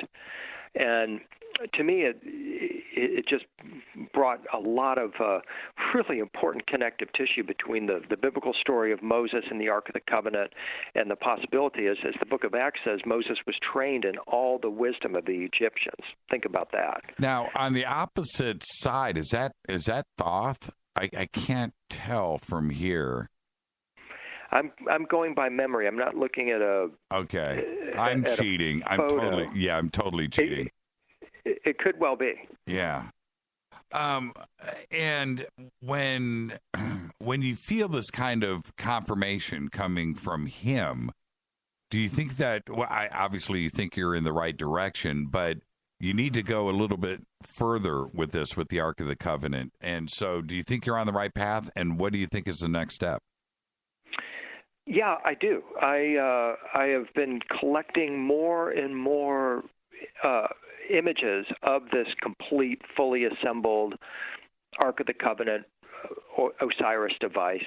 And actually, I just had a really interesting confirmation or another rabbit hole to follow that came through WikiLeaks just last week. There was that download of emails between Dr. Edgar Mitchell and John Podesta. Right. And Edgar Mitchell is telling Podesta that he's working with some advanced ETI, extraterrestrial intelligence, and that these beings are directly obedient to God, and they work closely with God, and they are trying to bring humanity a free energy device. And when I read that, I couldn't believe what I was reading, because I didn't know that Edgar Mitchell was on that path or on that track. Right. But I realized immediately that's a perfect description of the fully assembled Ark of the Covenant, which was brought here by Seraphim angels who work directly with or for God and are totally obedient to God. And also, they had a hand in what we're seeing at the Temple of Seti in Abydos. And I realized that the device that he's talking about, the free energy device, and this is the conclusion that I made in my 2012 book, the Judgment Day device, is that the fully assembled Ark of the Covenant is the Osiris device that we see on the wall at Abydos, and it was brought here by extraterrestrial intelligences. We call them Seraphim in the Old Testament, the highest order of angels. Right.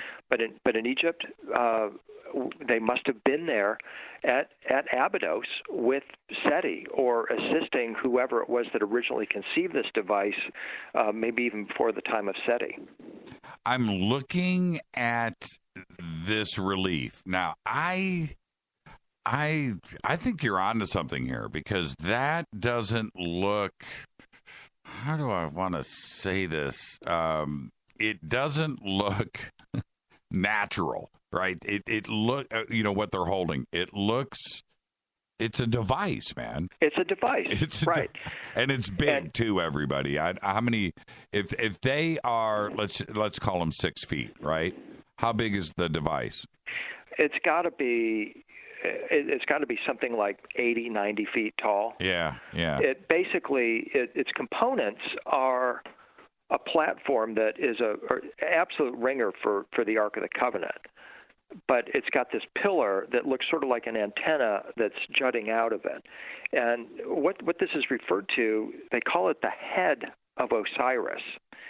Egyptologists say that it is the symbol for the hope for the afterlife. And it's got some strange stuff going on here that looks mechanical, or electrical, I should say, almost too as well. It's a Tesla coil. A Tesla coil. I've taken physicists. I took Dr. Brooks Agnew to Abydos. He may have been a guest on your program. Yes. People in this area know who Dr. Brooks Agnew is, and his mind was blown. He looked at it. This is a Tesla coil. This is a Tesla device on the wall of the Temple of Seti at Abydos, and we had really wonderful conversations about it, because on the opposite wall actually is another representation of the Osiris device, where this time Seti, the king, the pharaoh, has actually transformed into the device. Now, remember, this device has something to do with the afterlife. It's the symbol for the hope for the afterlife, but it also begins to appear as if it's some kind of a device that could actually transport you to the afterlife.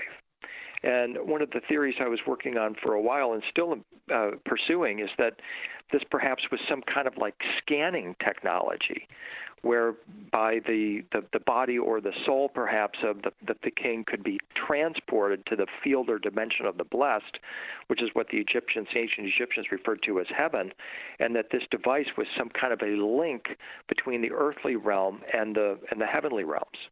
And that is Thoth on the opposite panel. I just posted both of them right now on Twitter. Great. I want to see everybody's reactions here, because... So I've got probably 30 different representations of this device. I've kind of been like the Lone Ranger out. I've tried to get the attention of Graham Hancock. I showed Graham Hancock this. He said there's no question that could be the Ark of the Covenant. And I'm looking forward to talking with Robert Bavall about it when I'm in London in 2 weeks. Yeah, it's pretty impressive. I don't know what I am looking at here. In other words, I'm not looking at a flower. I'm not looking at a piece of wood. I'm not looking at a block. I'm not looking at, whatever, that you would think this could be. It's none of that. This is a very strange mechanical, electrical, Tesla coil. Yeah, it's a Tesla coil, right? You put it together side by side, as I have in presentations, and I've had it on my site for a while. It's without question a Tesla coil. What's interesting about it too is that a representation of this device was chipped off the wall and brought to New York. And it was very interesting. The person that sponsored this expedition to recover information about this device, it was J.P. Morgan. at the exact same time that he's funding Nikola Tesla. Really? And so I put those two pieces together and just wonder, is it possible that maybe J.P. Morgan brings back this representation of this device and Tesla looks at it and goes, I'll build it? It looks, it was maybe 6 months ago. I looked at some drone footage of a giant Tesla coil that was built in Russia, right? It's running. And the drone, and this thing was massive. It's like 5-10 stories tall, and it's really cool looking. Massive. And this drone in high def is flying around it, and I'm telling you, it's this on a grander scale. It's exactly what it looks like. Exactly. Well, I'll have to check it out. I'd love to see that, because the Egyptians said this they called it the tower. And they said that it reached into the heavens. And this is why I started calling it the Osiris Stargate device. Because the stories about it, the mechanical nature of it, leads you to believe, or to at least postulate, that we're dealing with some kind of a ancient Egyptian technology here that might not even have been Egyptian in origin. It could be even far more ancient than that. And that SETI recovered this, or he and his son Ramses II certainly memorialized this device in a way that nobody else had done before them or even after. And the other half, it looks like the Ark of the Covenant. It's got all of the parts there. You've got this. You combine the two, and there's your lighting source, right? There's your electrical power. Yeah. So I've been working on this image that we're looking at right now for 15 years. And it's still, I haven't gotten to the bottom of it. And I always throw it out there to other researchers, trying to get them involved, those especially with a scientific or a physics background, to say, hey, here's possible evidence of an ancient Egyptian technology. Stories say that, of course, we all know the story of Osiris, that he is disassembled by his brother Seth and then reassembled by Isis. So we're thinking in the story that we're talking about a human being. And that's certainly one interpretation of the story of the dismemberment or disassembly and reassembly of Osiris. But what if Osiris is actually this device, and that when he was disassembled, that this technology was lost, and perhaps she reassembled or remembered how to put this technology back together and to actually utilize it. In my mind, I liken, and you'll like this, Jimmy, I liken the Osiris device to a Gibson Les Paul. How so? Well, if you ask a guitar player, what is Les Paul, they will say, well, Les Paul was a jazz musician who was also an inventor. Right. And Les Paul is also an instrument. Right. An electric guitar. Sure. So it has a twofold definition. What if Osiris is sort of the same way? What if Osiris was a guy, but Osiris was also a device, an instrument? Hence, also, if you look at the way the temple has been constructed, I've always thought that it wasn't necessarily a religious site. It seems factory-like. It seems mechanical. You've got water involved for a reason. You've got crazy chambers off of it. You've got a moat. Right. Have they ever drained? Or would anybody drain it? I mean, where does it go? Has anybody dove down? Have you jumped in? Have you jumped in one of the pools? In the Osirion? Yes. I've been in it when it's dry. And what is there? Oh, we don't know. It's like the Egyptian version of the Oak Island money pit. Right. It's bottomless. That's what I'm saying. But the head of Osiris was supposed to be buried there, and this device is the head of Osiris. This is it. Right. And so, what if this is if you're willing to go with John Anthony West and others, say the Osirion is 10,000 plus years old, then we must be the head of Osiris was buried there. Then is it possible that the head of Osiris, this device, was buried more than 10,000 years ago? Do you think that Egyptologists and Cairo in general will start to lean on the side of that Osiris was a real person and just not, what they claim, that he was just a fictitious god, he was a myth? Yeah, I mean, there's just like no comment about this device, and yet it has so much potential to connect with our modern science that I think we're looking at the ultimate ancient Egyptian technology if we can understand this thing. I mean, what else could it be? When I look at it, I'm looking at it here, and the descriptions of what we understand, not only from the Bible, but just throughout history and how people have recreated it. This is exactly what we think it is. I mean, what else could it be? I'm not referring to it as a Tesla coil. Last time I checked, that wasn't in the Bible or in the Old Testament. Right. But the Nehushtan is. Moses lifted the serpent of healing in the wilderness and manifested the seraphim angels as a result. Right. The hieroglyph of the head of Osiris shows the two Tet pillars, the power pillars, the resurrection pillars, a portal, which is actually the platform that the head sits on, which resembles the Ark of the Covenant. The platform resembles the Ark of the Covenant. Uh-huh. And then the third symbol in the hieroglyph for the head of Osiris is a pillar with sort of a mushroom cap on it with a serpent levitating in the pillar. That is a Nehushtan. That is the definition of the serpent on a pole. So the hieroglyph of this device is the serpent on a pole that Moses lifted in the wilderness. This is where what I was talking about that got Emil so excited about Abydos. I'm saying this is the Nehushtan. This is the Ark of the Covenant, and it is the Nehushtan. When you screw this antenna onto the platform, when you assemble the Ark of the Covenant, which most commentators don't do, you get the Osiris device. It couldn't be just a fancy hat. That's funny you say that because one of the early commentators described this as a wig. Right. And they also call it a beehive too, which is kind of fascinating. Of course they did. But let me tell you this. Okay, go ahead. Take this one step forward.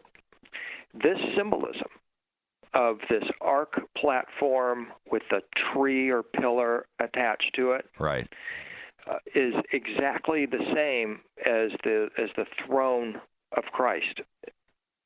It's called the Etamassia, the throne of the second coming. Interesting. It's the same as the throne of Buddha. Interesting. So there's these cross-cultural correlations where this exact same symbolism shows up with very similar meaning. It's always about this is a device or a symbol, and I call it the Osiris device because the word device means sign, symbol, tool, and appliance. And so I try to interpret this symbolism, this device, on all of those levels. If it's a device, what does it do? Well, according to the Egyptians, it's the ladder or tower that reaches into heaven. And we're going to head to a break here in a few minutes. But Rita and I were in New York a couple of months ago, and we went to the Met, the great Egyptian wing there. It's one of the coolest places on planet Earth. Phenomenal. It's phenomenal. Now, and what I what I did this time, which I've never done before, I've been to the Met, dozens of times, but I actually went up and slapped a couple of those giant sarcophagus. They're 15 feet long, 6 feet tall, 8 feet wide. The just massive granite, and you go up and you get this thing that happens when you slap it. You say to yourself, "This is impossible. It's impossible today. It was impossible then." It's impossible to carve. It's impossible to engrave. There's hieroglyphics all over it. It's impossible to move. It's just impossible. There is a technology here way beyond chicken bones and copper chisels. There is no other explanation for it. Help me out here, William. What kind of high technology are we dealing with here? Boy, exactly. I remember you were talking about Karnak earlier. I wanted to tell you the story of one of the broken obelisks that's on the ground there, one of those obelisks that belonged to Hatshepsut or that Hatshepsut built. Right. And this thing is just laying there. It's almost about the size of a locomotive. and they've got, of course, ropes to keep you off of it. And which you got always you're at these places and you're trying to have the highest respect for where you are and what you're dealing with. But on this particular location, this particular time, our guide crossed over the rope and he just banged the thing with his fist. And I'll never forget that the humming sound coming off of this thing. It was the coolest thing I've ever experienced at Karnak. The size of a locomotive. Yeah. And also at Karnak, there's the obelisk that is standing. How many feet tall is that? I mean, I can't really judge it, but what is that? Is that like, I don't know, 80 feet, 100 feet taller? Yeah, between 80 and 100 feet. I don't know the exact measurement. And, what's really great now is you can go there with these, even your point and shoots cameras have really great telephoto lenses on them. And so you can get them up to 50x now on a point and shoot. Mm-hmm. And that is the best way to see some of these things in Egypt. And you absolutely need that. You get way up there at the top and you see the scene. You see how deep those hieroglyphs are etched into that granite. And, just to conceive and then execute the conception of creating one of these massive sun sticks or obelisks is so amazing. And then to try to understand it, it's just I'm speechless. Well, and for me, this is why I trip out. You have, when you see it in pictures, and you're thinking like soft stone that is in your neighborhood. You're thinking it's like rock. No, granite, my friends, that is a whole nother stone. The density and what happens to it when you touch it, the coldness, the hardness, and you can tell this, it's not quite diamond, but it's stupidly close. And it's heavy and it's dense and it's thick. And that takes this chicken bone carving theory to, and how do they move it? And without breaking it, how is this possible? There must have been a high technology. There had to be something here that allowed them to move this stuff. Forget about the quarrying and the carving of it. You have to lift it up and move it and then set it upright. And you've probably moved it, 100 miles, 200 miles? Right. Right? Right. It's amazing to me. When I went up and slapped that sarcophagus, I did it twice. The guy in the museum comes running up. You got to ask Rita. There's pictures of me next to it. Dude, don't touch it. I was like, man, dude, I had to slap it. You got to slap the sarcophagus. This is Fade to Black. Our guest tonight, William Henry. More with William, Egypt from his side of the fence when we come back. Stay with us. Hi everybody, this is Rob Halford, the Metal Guard on JimmyChurchRadio.com. KGRA Radio. Intelligent talk. So, you love talk radio? Then you'll love TalkStreamLive.com. TalkStream Live is always on, 24/7, with the best streaming talk shows. Find your favorite talkers and discover some new ones. It's free, readily available online or on the smartphone or tablet. Finding your favorite talk shows all in one place has gotten a whole lot easier. Just go to TalkStreamLive.com. Be sure to download the free apps from Google Play or the iTunes App Store.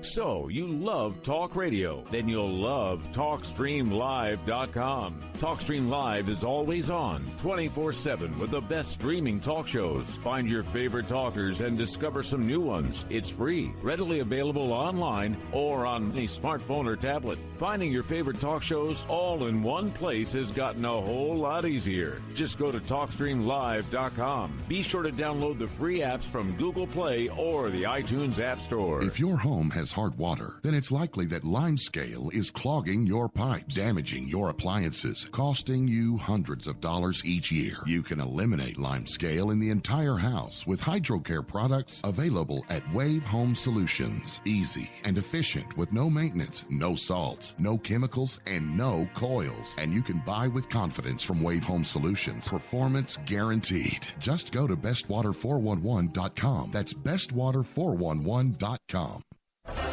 Did you know that when you're on the road with limited data or Wi-Fi available, you can still listen to every minute of Fade to Black by just calling 605-562-4482. No smartphone, app, or internet needed. It saves your data plan and no extra cost if you have unlimited minutes. Just call 605-562-4482. You can listen to me, Jimmy Church, on any phone, anytime, anywhere. Go Beckley Teppy.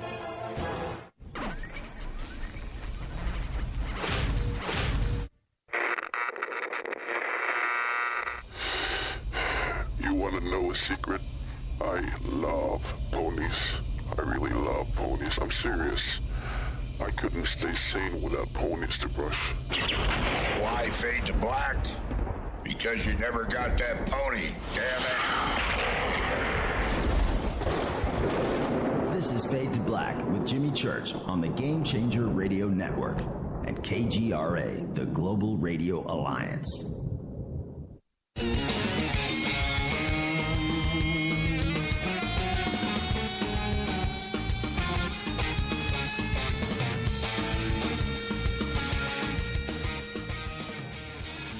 Welcome back, Fade to Black. I'm watching Twitter. You guys are nuts.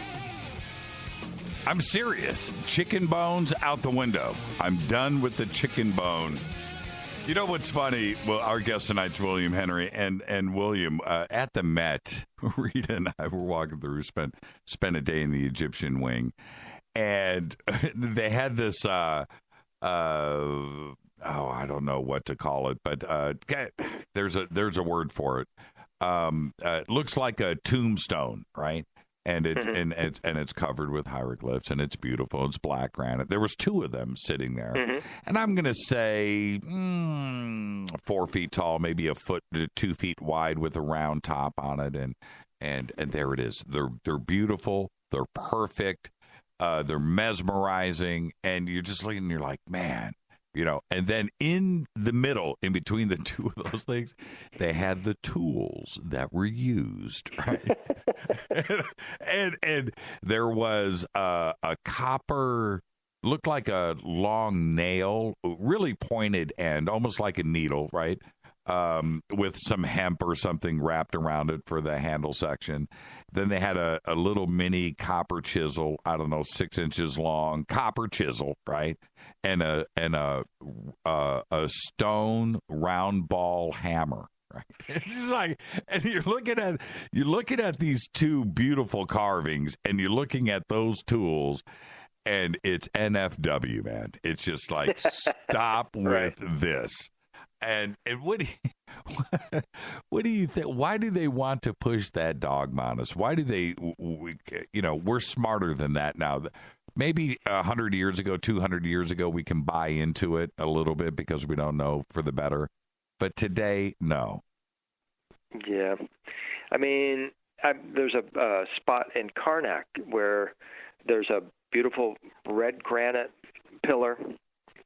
and there's an etching on the pillar, and the artist, by whatever means, I don't have an answer for how they did this, but he's going down this straight line, starting at the top. The thing's probably about 6.5 to 7 feet tall, this pillar.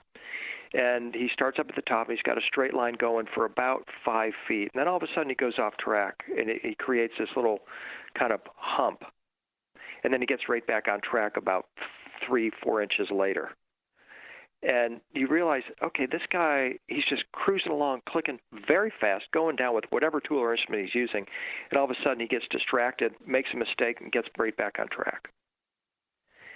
And to me, that is one of the smoking gun sights that says, okay, if we can figure out what this tool is, we've got the ultimate answer to the technology that enabled to create these perfect works of art. Right. And it was not some slow chicken bone method or copper chisel, because you don't make that kind of mistake if you're going that slow. Yeah, Rita, they have the Temple of Dendera, at the Met, right? They brought it over and they reassembled it. It's in the glass structure. And Rita and I were walking around, and Rita looks at it and looks at me, and she goes, "Chicken bones." It was like, yeah, my favorite story about that temple is, and I've got to find this exact clip again because it's so mind-blowing to me. Jackie O went to Egypt in the early 1960s when they were building the new Aswan Dam.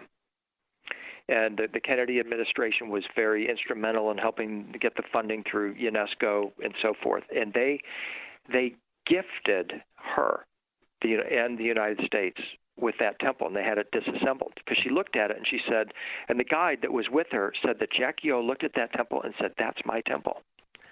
And they gave it to her. They disassembled it, shipped it over to the Metropolitan Museum, and built a skylight over it so that Jackie O could look at it from her Fifth Avenue penthouse apartment. I saw the pictures of her there. I did not know. I did not know. And so you look at Jackie O, and one of the first things that people remember about Jackie O is her flip hairdo, which is exactly the same as the Hathor goddess's flip hairdo. And you start to put all this together and you wonder, who exactly was Jackie O? I mean, one of the great reincarnation stories of all time involved a woman named Dorothy Eady from Victorian England who believed that she had a past life as the lover of King Seti at Abydos at the time the temple was brand new. That's right. A lot of people know that story. What a lot of people don't know is that the editor of that book, the one who made that story really come together and promoted that reincarnation story, was Jackie O. Now, I love a great conspiracy. I love a great mystery. I love to try to figure stuff out. And I usually let things lay where they are, right? And now we have the famous hieroglyphs at the Osirion temple of the helicopter, the boat, and the UFO. Right. Okay. Yeah, they get all the attention. The Osiris device hasn't got the attention they have, but Okay. It's just put me to bed here. It's not what everybody thinks it is, right? It's just a mistake. It was recarved. Part of it fell off. Tell me, please, because if it is a helicopter, we have some serious issues here that we need to get worked out. Right. I mean, it is as it is, and however it happened, it does appear to be a helicopter.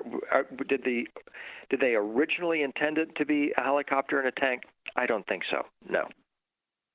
Okay, so we can relax.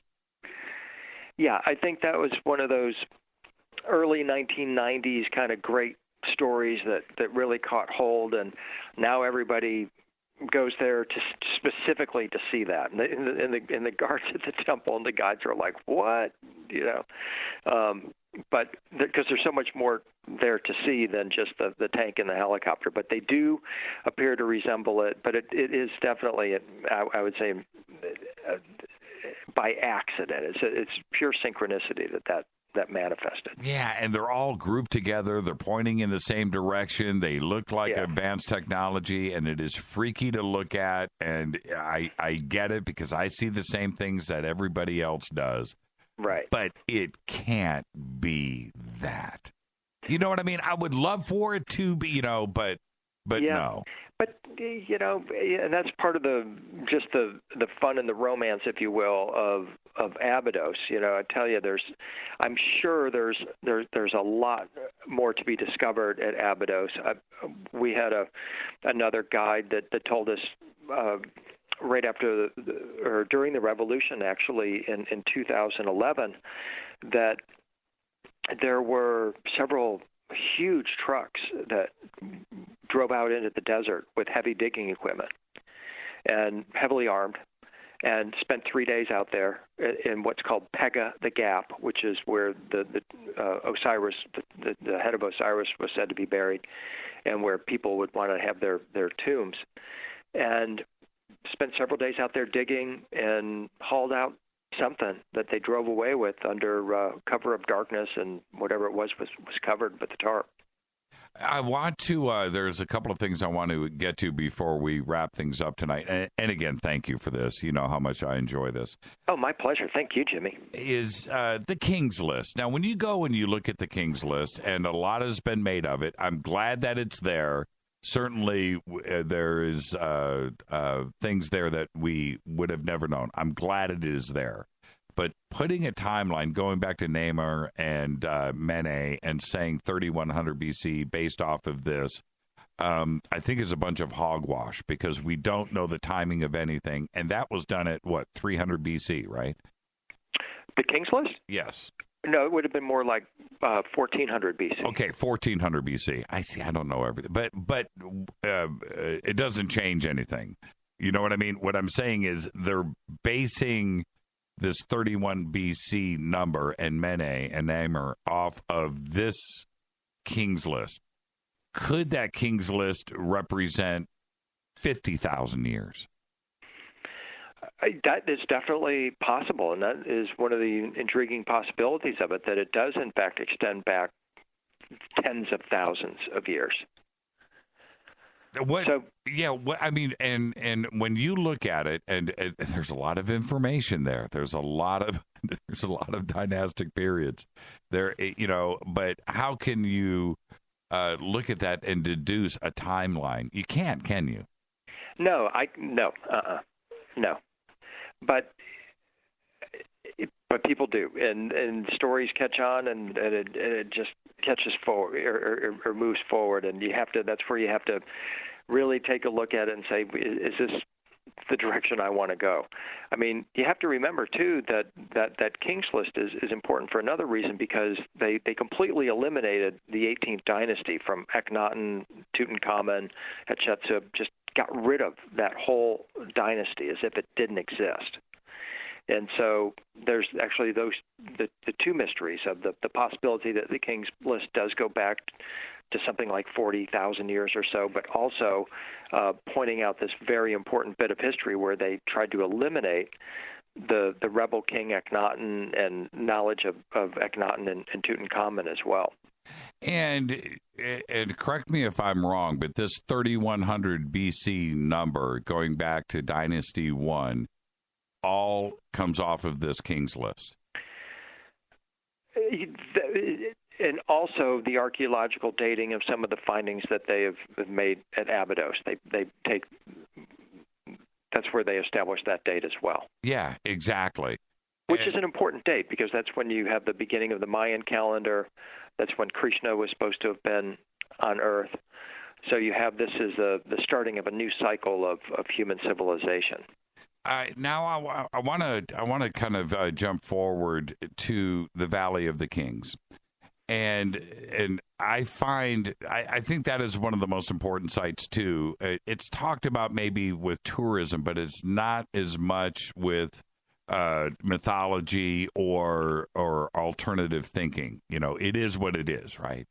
But it is also the evidence that pharaohs were not buried in the pyramids, right? And that to me is very, very significant, and it is also some of the most impressive architecture and engineering feats that we have in Egypt, right? Yeah, I mean, again, you're talking about people that had the ability to conceive and then execute these massive building complexes, and these, in particular, are deep underground. So they're hollowing out these hallways. They're building these massive cathedrals, literally underground, and then on the walls are painting them with the secrets of eternal life, literally. If you believe the Egyptians, that's what we see inscribed on those walls, is the ability that the ancient Egyptians said that their gods and goddesses and their kings and queens had the ability to regenerate themselves in the netherworld, in the dimension of the blessed, to literally to revitalize and regenerate their bodies. So we're talking about these as places that have the secrets of immortality etched upon the walls, if we could just more fully understand what they say. Now, I've saved the best for last, the Serapium, Saqqara. When we talk about impossibilities, right, is this at the top of the list? I mean, it's so much fun to go to the Serapium or Serapium. And again, how improbable is it that Mariette made this discovery out in the middle of the sands near Saqqara, following legends, gets lucky, discovers it, and there's really nothing that prepares you for walking down the steps into the Serapium and seeing this corridor of these massive granite boxes. And you look at them and go, again, the traditional story that these are sarcophagi built for bulls is just that, because they did find the sarcophagi for the bulls. They were nearby, and these are not them. And you look at this, you look at the perfection of the construction, you look at the underground structure, and you're thinking, what are they doing here? And then you go back and you realize that Saqqara, the location of the Serapium, is a place where people came to heal, especially through dreams, where they hope to have a dream in which Ptah or another deity would manifest before them and assist them in overcoming whatever their malady was. So you're thinking, okay, maybe could these boxes have something to do with dreams? And then you look at them and you go, golly, when you're in the Serapium, you feel like you're at an airport. Like this box here could be like a gateway to one particular location. This one over here is taking you to another place. And you start to piece together this idea that, well, maybe what if they sealed people inside these boxes and they were one-way journeys, and that perhaps they would learn to go into the dream world and use the dream world as their exit point from this realm, maybe even through those boxes. We're just kind of talking hypothetically here, but when you put all the pieces together of what you're told happened there, you begin to get this picture that these boxes at the Serapium perform a very powerful function. And the only other boxes that I've seen like that illustrated in artwork, and I've never seen this actual box, is the tomb of Jesus, where he is laid on a sarcophagi, some kind of a stone surface, or maybe even in a stone box. And then there's a stone that is rolled over this tomb. And it's so massive that only angels could roll away this stone. And when you compare the story of the resurrection of Jesus from the tomb of Joseph of Arimathea, what they call the Church of the Holy Sepulchre, it starts to sound suspiciously or an awful lot like these boxes, these stone boxes that you see in the Serapium. I want you to take a guess here, and so the audience can kind of grasp what we're talking about. One of the lids, right? Just the lid. I'm just talking about the lid, William. Yeah. How many men would it take to push one of those lids 4 inches? I'm just talking about a little slide. Yeah. How many men would it take? It would take, by my estimation, 60, 80. Right. Thank you. And you can't put 60 or 80 men in one of those rooms, number one. No, you can't. That's impossible. We're talking about a lid that is, I'm just going to throw numbers out, 8 feet wide, 20 feet long, and almost 3 feet thick of solid black granite. Right? Not quite that big, but yeah, they're massive. Well, you're talking about at least the size of your car. The size of your car. I'm looking at the length of your car, the width of your car, and about 18 inches thick. Right. I'm looking at a guy standing next to this. Right. The box itself is nearly a foot over the top of his head. Right. And so I'm just looking. It is massive beyond description. Yeah. Now, how on God's green earth did they get these boxes in? How did they turn the corners? Right. How is this possible? And just to slide this lid, I don't know how many tons we're talking here. But it's got to be at least 15 tons. 15 tons. 80 men is not out of the question. That's exactly where I thought you were going to go, because it's just quite frankly impossible. Right. Exactly. And this is why I'm making the comparison to the stone that's rolled away in the tomb that Jesus is resurrected from. Because what if these are resurrection boxes? They're not. I can tell you what they are not. It's not a casket. No. Well, it could be a casket in the sense that you go in and you don't come out of it in a physical form. And the other part of it, now we're talking about the enormity, the size. How did they get there? And there's not just one. We're talking about, a warehouse full. Exactly. And they are carved perfect. Yeah, they're immaculate. They're absolutely perfect. You're perfect. So right.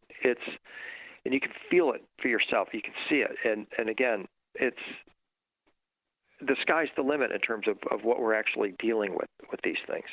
Is there any instructions or anything describing anywhere that is letting us know what the purpose of it? I have no idea. I'm looking. All the walls are blank, right? Exactly. Yeah, they're cut out of the soft bedrock, and there's nothing in there. There might have been at one time, but of course that's all been stripped clean. But you're talking about the same people probably that built the underground tunnels at Saqqara as well, that had an ability to carve out 4-6 miles of tunnels as if there was no problem, just like maybe paving a road today. And to conceive of the immortal body, the eternal body, and I believe they possessed a technology that enabled them to attain immortality. And these boxes, I think, were part of that technology.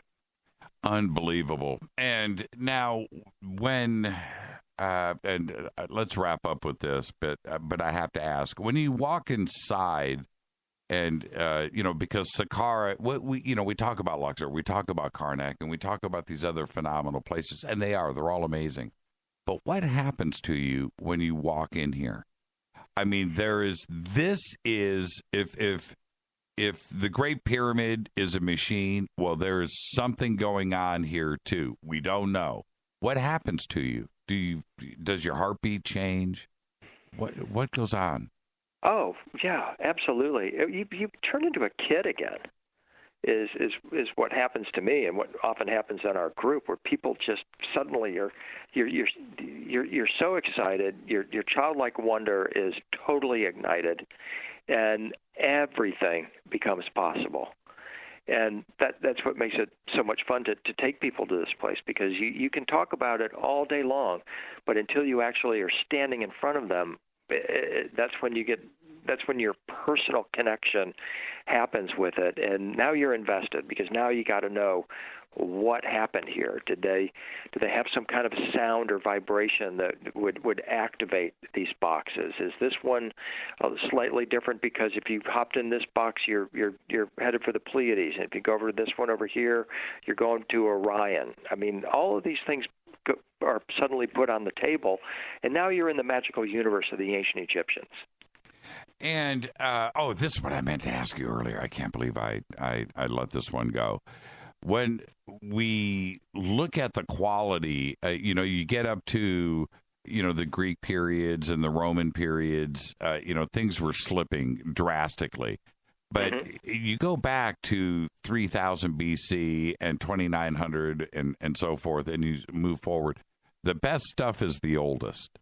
Definitely. And it seems like they started upright and complete, right? They were where they needed to be at 31 BC or 3100, and things degraded from there. Is that what you see, and how do you explain that? Yeah, you totally see that. And the best explanation I ever heard, it came from Chris Dunn, that you're dealing with a civilization that routinely does this.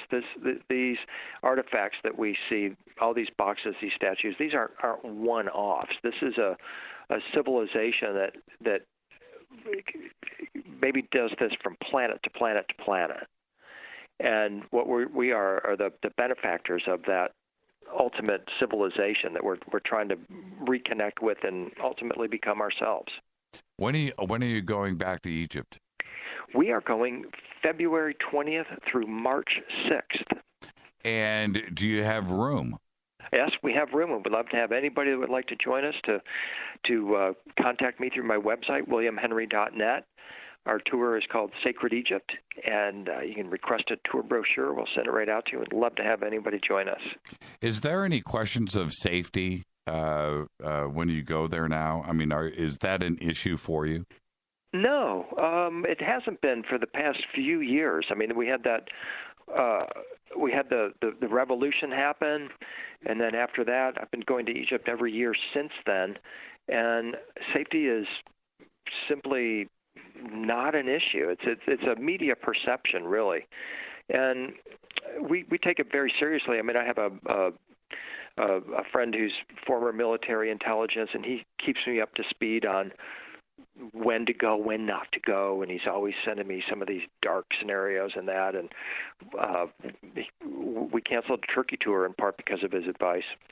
Yeah. And I saw him recently, and he said, Egypt, totally safe. U.S. government opinion is the military is saying no issues with tourists there now, so feel free to go. The gates are open. Well, I can't wait to see you again and hang out. And again, thank Claire and everybody. Just go to williamhenry.net. And if you'd like to go to Egypt, there isn't a better guide than William and Claire. Thank you. Yeah, we love taking people and love to have any of your guests join us, Jimmy. And you too. You and Rita both. I want my necklace. Yeah, we're going to get some more. I'll talk to you. William, thank you so much. Give my best to Claire. I sure will. Thank you, Jimmy, and thank you, everybody, for listening. Great conversation tonight. Thank you, William. Behave. You're welcome. You too. You got it. William Henry, everybody, williamhenry.net. The absolute very best. What a great conversation. I'm going to take a break right here. I'm going to come back. I'm going to open up the phone lines and share some news with you. This is Fade to Black. I'm your host, Jimmy Church. William Henry. That's what I'm talking about. Man, love Egypt. I'm your host, Jimmy Church. Email is jimmy@jimmychurchradio.com. I'm going to open up the phone lines. 323-825-5045. I'll be right back.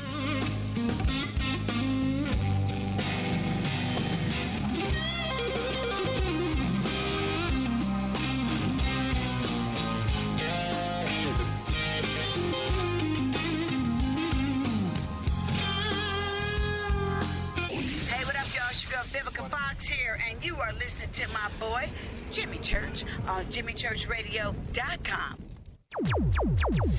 Despite popular opinion, reading a book will not make you smarter. But listening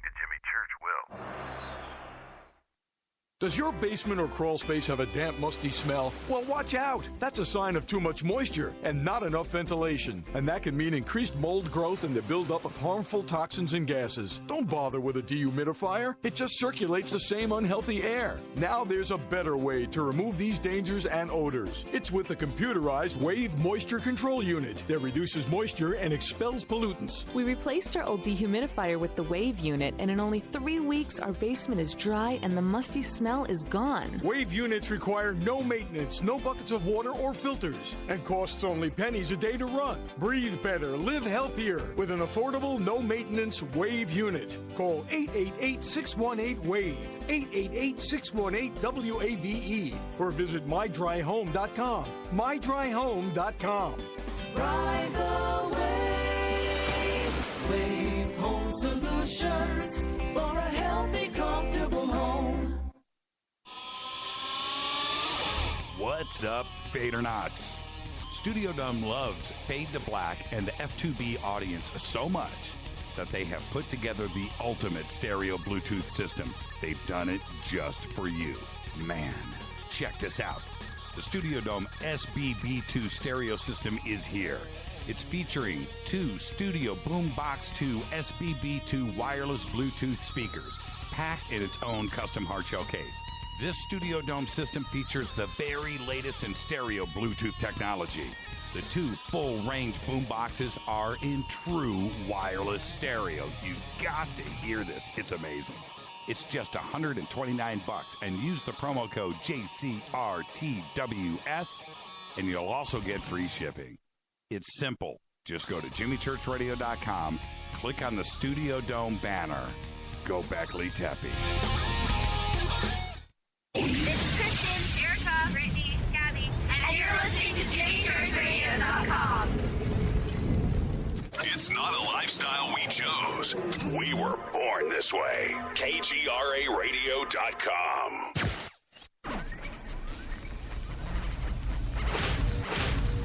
This is KJCR at JimmyChurchRadio.com.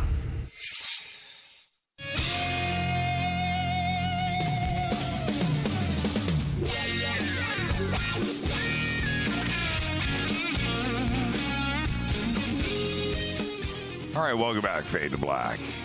Thank you, William Henry, the William Henry. I'm looking over at Twitter, and Rita just posted, I just reposted this right now. You can check out some of these images that we've been posting throughout the show. Just use hashtag F2B and go and check it out. So the tools, when I was talking to William about the display that was at the Met, in between the two, I don't want to, I don't know the word for it, but there's a word, they look like tombstones, right? And so Rita posted one of the pictures that we took. Now, look at this. This is exactly what I'm talking about. There it is in the background. Look at those hieroglyphics. Look at that carving. Look at the lines, the straight lines for each section, too, as well, right? Anyway, look at that. And then look at the tools that were used. Look at the tweezers, by the way. Those are actually pretty cool.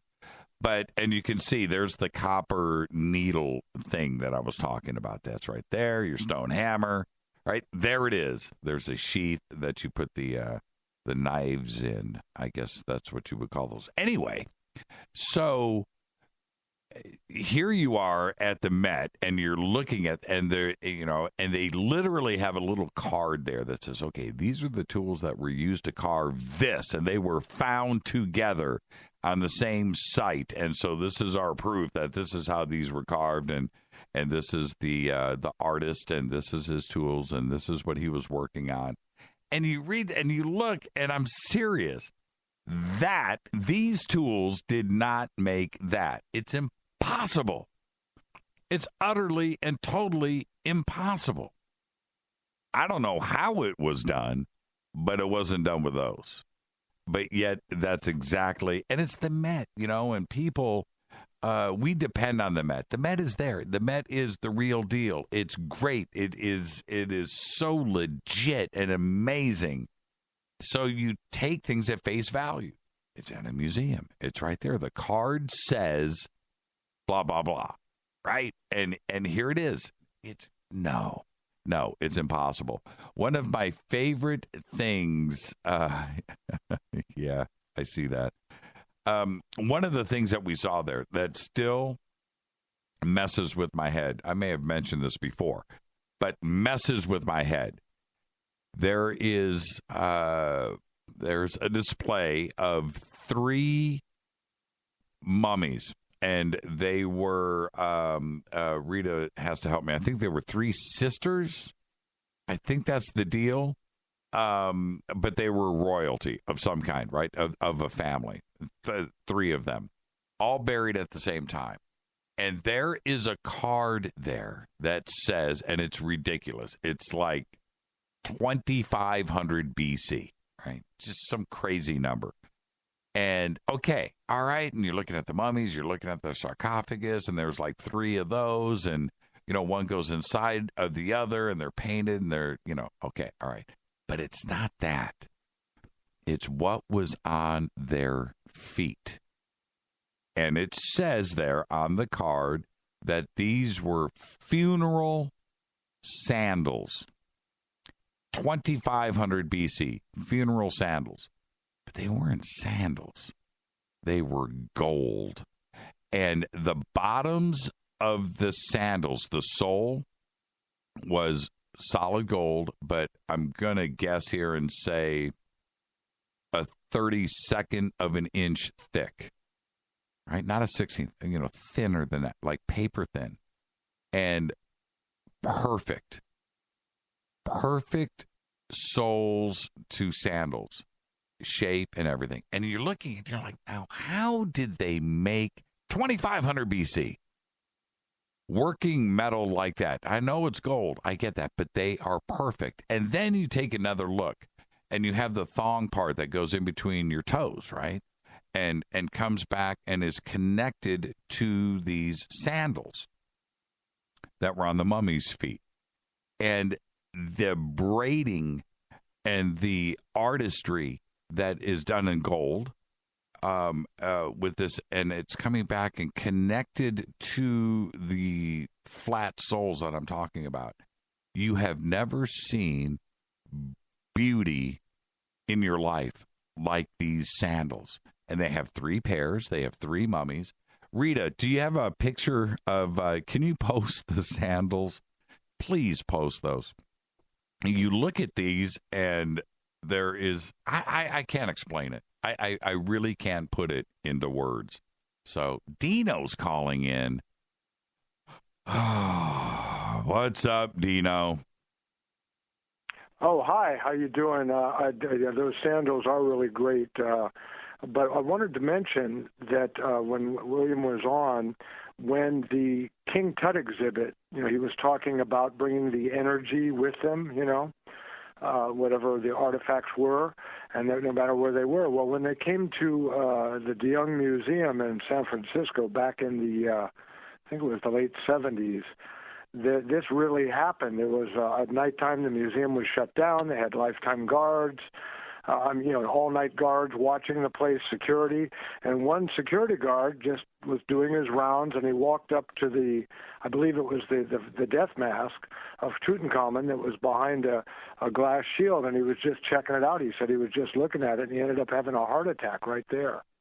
Oh, that really happened? Like he died? Yeah, that really happened. You could check the old San Francisco Chronicle for that. And everybody was talking about, the curse of all that stuff, but it really did happen. Interesting. I've never heard that story. Would you say, let me ask you this. You're a smart guy when you're not smoking your pants. You're a smart guy. Would you say that on planet Earth, right, us, this glorious place that we call Earth, would you say that the greatest artifact that we have, the most beautiful, perfect thing, is King Tut's mask? Is there anything more perfect than that? Well, I like other types of art. I like sculpture probably more than that, but it is well done. It is a well done. The artist, or plural artists, who worked on that. Definitely, in the time period whenever they All did right, it. Dino, I got to cut you off right there. What do you, okay, you're saying no. What would you put above that? I just got to hear it. Well, I think that I know what you're trying to do, but I just I want to know. No. I want to know. No, because the sarcophagus is, that mask is fine art. I consider that fine art. So then, if you're talking, I'm more into architecture and sculpture, and there are beautiful things in that area of art. But if you're talking about fine art, look at some of the paintings that have come out from the masters. I think they're just as beautiful. I think you're missing the point. I'll say, let me rephrase it. Is that the greatest thing that we got? Is that the number one? Is that piece number one? It's a beautiful piece. Oh, you're saying no. Okay, so what is greater than that? You didn't say yes, Dino, so you're saying no. Well, I was trying to tell you. If I look at architecture, I find Frank Lloyd Wright's, what was that, the water house where the water goes through. I think that's just a beautiful thing. But that's my bias because I like art that can also sometimes be functional. If you're saying aliens come to this earth, right? And they come and they go, okay, man. You know what? Show us your stuff, man. What's the cool stuff that you got here? And we open up the massive vault doors and we go, okay, man, this is the coolest thing that we have. It's a house. Dude, is that what you really think that Frank Lloyd Wright, as great as he is, that's what you would show an alien? You wouldn't show him King Tut's death mask? I would. I think I'd show them a sphere, or I'm trying to think of some sculpture that I've seen. Rodin's the thinker. They're just there's some beautiful stuff, and I just doesn't come to mind now that is fine art. And while I would put King Tut's mask up there with some of the most, it's done in gold. That's quite a feat in itself. Without a mold. It looks like it was done pretty much by hand. I'm sorry. I just nothing else comes to mind. All right, Dino. I gave you a good. What is it? Frank Lloyd Wright's house. Okay, I see kind of where you're going with that, but I don't think Like I said, you open up your secret stash of the real and the prized possession of humanity. And you walk him in, and you would show him a house. I'm going the death mask. Maybe the Mona Lisa. I might lean. I could understand that. Statue of David. Statue of David. Which one? Well, of course, Da Vinci's. Okay. Now, but somebody just said. Dino, you don't want to read Twitter right now. Stay away from it. Somebody mentioned, I want to go back here. The cave paintings in southern France. That would be there. I think we could almost go there. There's a great documentary that's out, everybody, that is done by the German director. Rita, Fassbinder? No. He's Rita. What's the name of that documentary that we just saw on France and the cave paintings? Oh man, I'm going to shoot myself in the head in 2 seconds. Well, while you're thinking of that, I could name something else that was a 60s art form, which was the light shows, the oil and light shows. Those were some pretty beautiful things that were created by some of the light shows back in the late 60s. That's what you would show an alien? Sure, they're into that stuff. I heard they're into New Age music, too, into, ambient sounds. Hold on. France, cave paintings... documentary. Hold on. Documentary. Okay. It's going to pop up right here. And it is Werner Herzog. Herzog, yeah. Werner Herzog. And it is the coolest Cave of Forgotten Dreams. That's the name of the documentary. Yes. Now I remember. Have you seen it? I have, yes. When did you see it? Oh, years ago. That's a very famous documentary. When? Are you sure? You've seen it? I'm sure that I saw it. I can't remember when, but it was quite a while ago because that title just jumped out at me. Okay. But it's an amazing documentary, man. Just absolutely amazing. And it gives you, because when you see the images of those walls, right, it just doesn't do it justice. And the way that Werner Werner Herzog shoots it and gives his description, then you see the depth of field, then you see the textures, you can see how the action was intentional, turning corners and using the elevation changes that you have on the cave walls.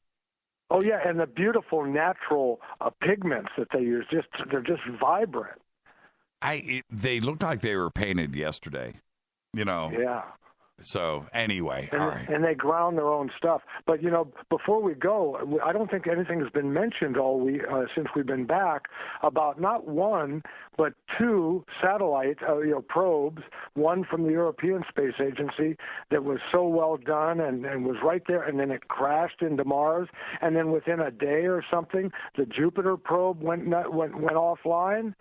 I mean, what's going on? I think someone's sabotaging our exploratory craft. Yeah, there's something, there is a reason why we cannot figure Mars out. I do believe somebody's running interference. Jupiter is a whole other thing. First off, it's further away. Second, it doesn't have the atmosphere. It's a gas giant. There's things that are going on with Jupiter that make it difficult. Third, we've got aliens living on Europa, right? Yep. So, Jupiter's got its own set of issues, but we haven't. Mars is the one thing we should have figured out. I mean, it's right here, it's done, and it seems that we cannot figure out Mars. I don't know what's going on. The famous Soviet probe, that disappeared. As it went by, was it Phobos, right? I think it was Phobos. I could be wrong. But we have issues with Mars, and it still blows my mind that we can't figure it out. And then then they confiscated that picture of the shadow of the guy cleaning the solar panels on one of the rovers, on Mars. Oh, come on, Dino. You never heard about that? A couple of years ago, there was a shadow. I don't think it was Barra that said it, and they said, "Oh, look, that's the guy that was cleaning it with the squeegee. It was a shadow." That's how they were getting the dust off the solar panel. Dino, put your pants down. Back away from the pants. Okay, I'll go get my shirt, my hemp shirt. All right. Dino, have a good night, man. We'll see you right here tomorrow. All right. Bye. Thank you so much. Dino.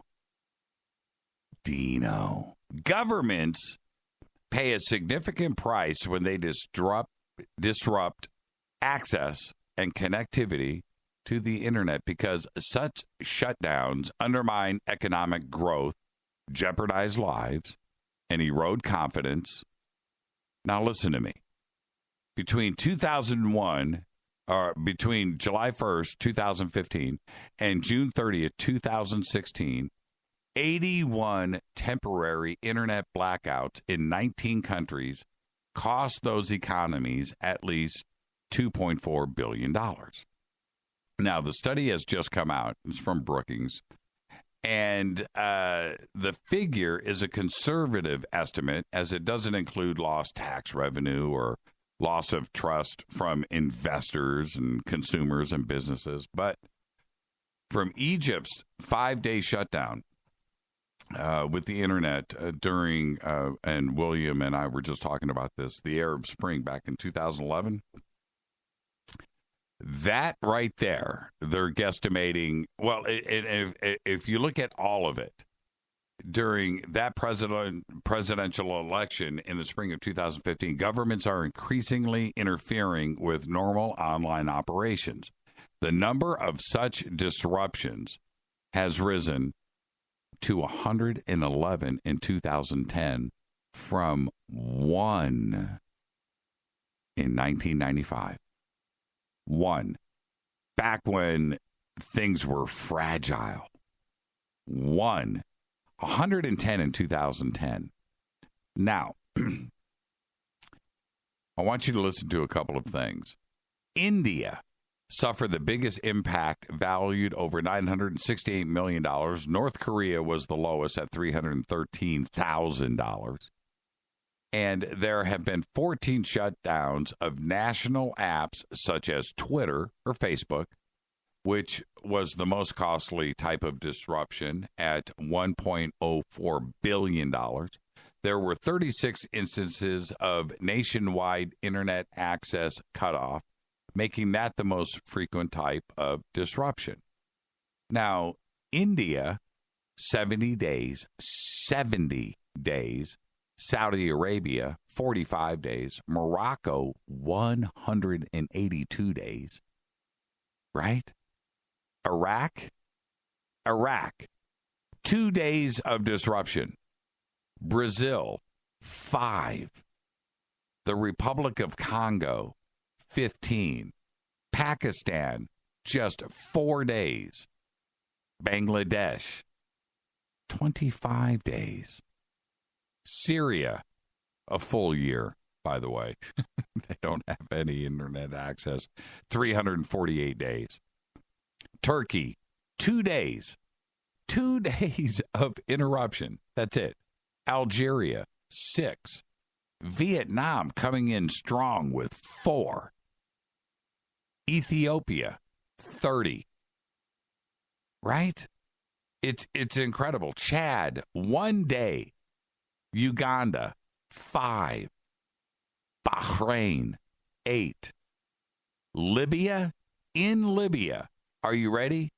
Internet disruption, 0.4 days. A half a day. 0.4. What is that, 10 hours downtime? North Korea, a third of a day. Well, they don't have, any internet. But it's a crazy situation, and we have to start to look at, is there an off switch? Is there an off switch? Is there a red switch in the Oval Office, right, in the Situation Room, where they just go in, they pick the country, and they flip the switch? They want to hurt a country economically. There's certainly the military side of things, right? Maybe they want to mess with the electrical grid, water, sewage. There's that part of it. All of that, everything is controlled with the internet now. Is there an internet off switch? I think that there is. If you think about the economic impact that you could put and the hurt that you could put on a country, right? Then it makes you want to go back and look at this list again. Was this, and think about the countries that are here: India, Saudi Arabia, Morocco, Iraq, Brazil, Congo, Pakistan, Bangladesh, Syria, Turkey, Algeria, Vietnam, Ethiopia, Chad, Uganda, Bahrain, Libya, North Korea. These are all places that we probably would mess with. Is that what's going on? Now, talk about a conspiracy. When I talk about the connectivity of the world and where technology is today and what we have and how great it is, because it's there, it's a reality. Right now, you're listening to me on this. Then, and you look at a list like this, what would you want to do? Right? You don't have to now have an invasion force. You don't have to infiltrate. You don't have to put something on a boat, on a plane. Your boys in harm's way. You don't have to do any of that. Now, it's the internet. And if anybody messes around, what would we do? Is there an internet off switch? Now, I would think this is in and out of certain countries, you might just have one fiber optic cable that is connecting you to a backbone or an outer ring of the internet. Makes a lot of sense, right? I would say that probably North Korea's got one of those. But when you're looking at all of these different countries and how they connect back out to the world, is it easy to disrupt that flow? Right? And that's how you would do it today. It makes perfect sense. Somebody steps out of line, whatever it is, prices of oil, testing of nuclear weapons, messing with a neighbor, not signing a deal you want signed. Do you just go, dude, flip the switch, and you wait till they cooperate? Because they can't run. You can't. And if you're any kind of country, and when you look at, I can tell you who is not on this list. You don't see Israel there. You don't see Germany there. You don't see France there. You don't see the UK. Right? Now, these are countries that Brazil, of course, right? Makes a lot of sense. And then you look at the infrastructure inside of the United States, and could there be an off switch here? Why would they do it? Not sure. But everything is so frigging redundant, right? Everything is leaving here and going around the world. Think about what I'm trying to say, right? But trimming off other countries' access. There was, it's so much simpler today than it was in the old days. Our submarines were used a lot of the time to go out and tap into undersea telephone cables, communication cables, going out off of the coast of Russia and tapping in, parking a submarine above it, I'm not making this up, cutting into the cable and tapping into the phone lines and tape recorders recording phone conversations. That's how difficult it was to do, right? That was a project. That was something that took logistics and planning. Today, it's not that kind of party, is it? So is there an internet off switch for other countries that we want to keep in line? It's like taking a time out. Think about that. This is Fade to Black. Tomorrow night, Jason Quitt is here. We're going to be talking about time travel, his book, Forbidden Knowledge. And there's a lot of other areas we're going to do tomorrow night with Jason. Really looking forward to that. I do want to thank the one and only, the William Henry. Great conversation tonight. Nothing better than Egypt. And thank you for allowing us to kiss and make up. This is Fade to Black. I am your host, Jimmy Church. Follow me on Twitter at Church Radio.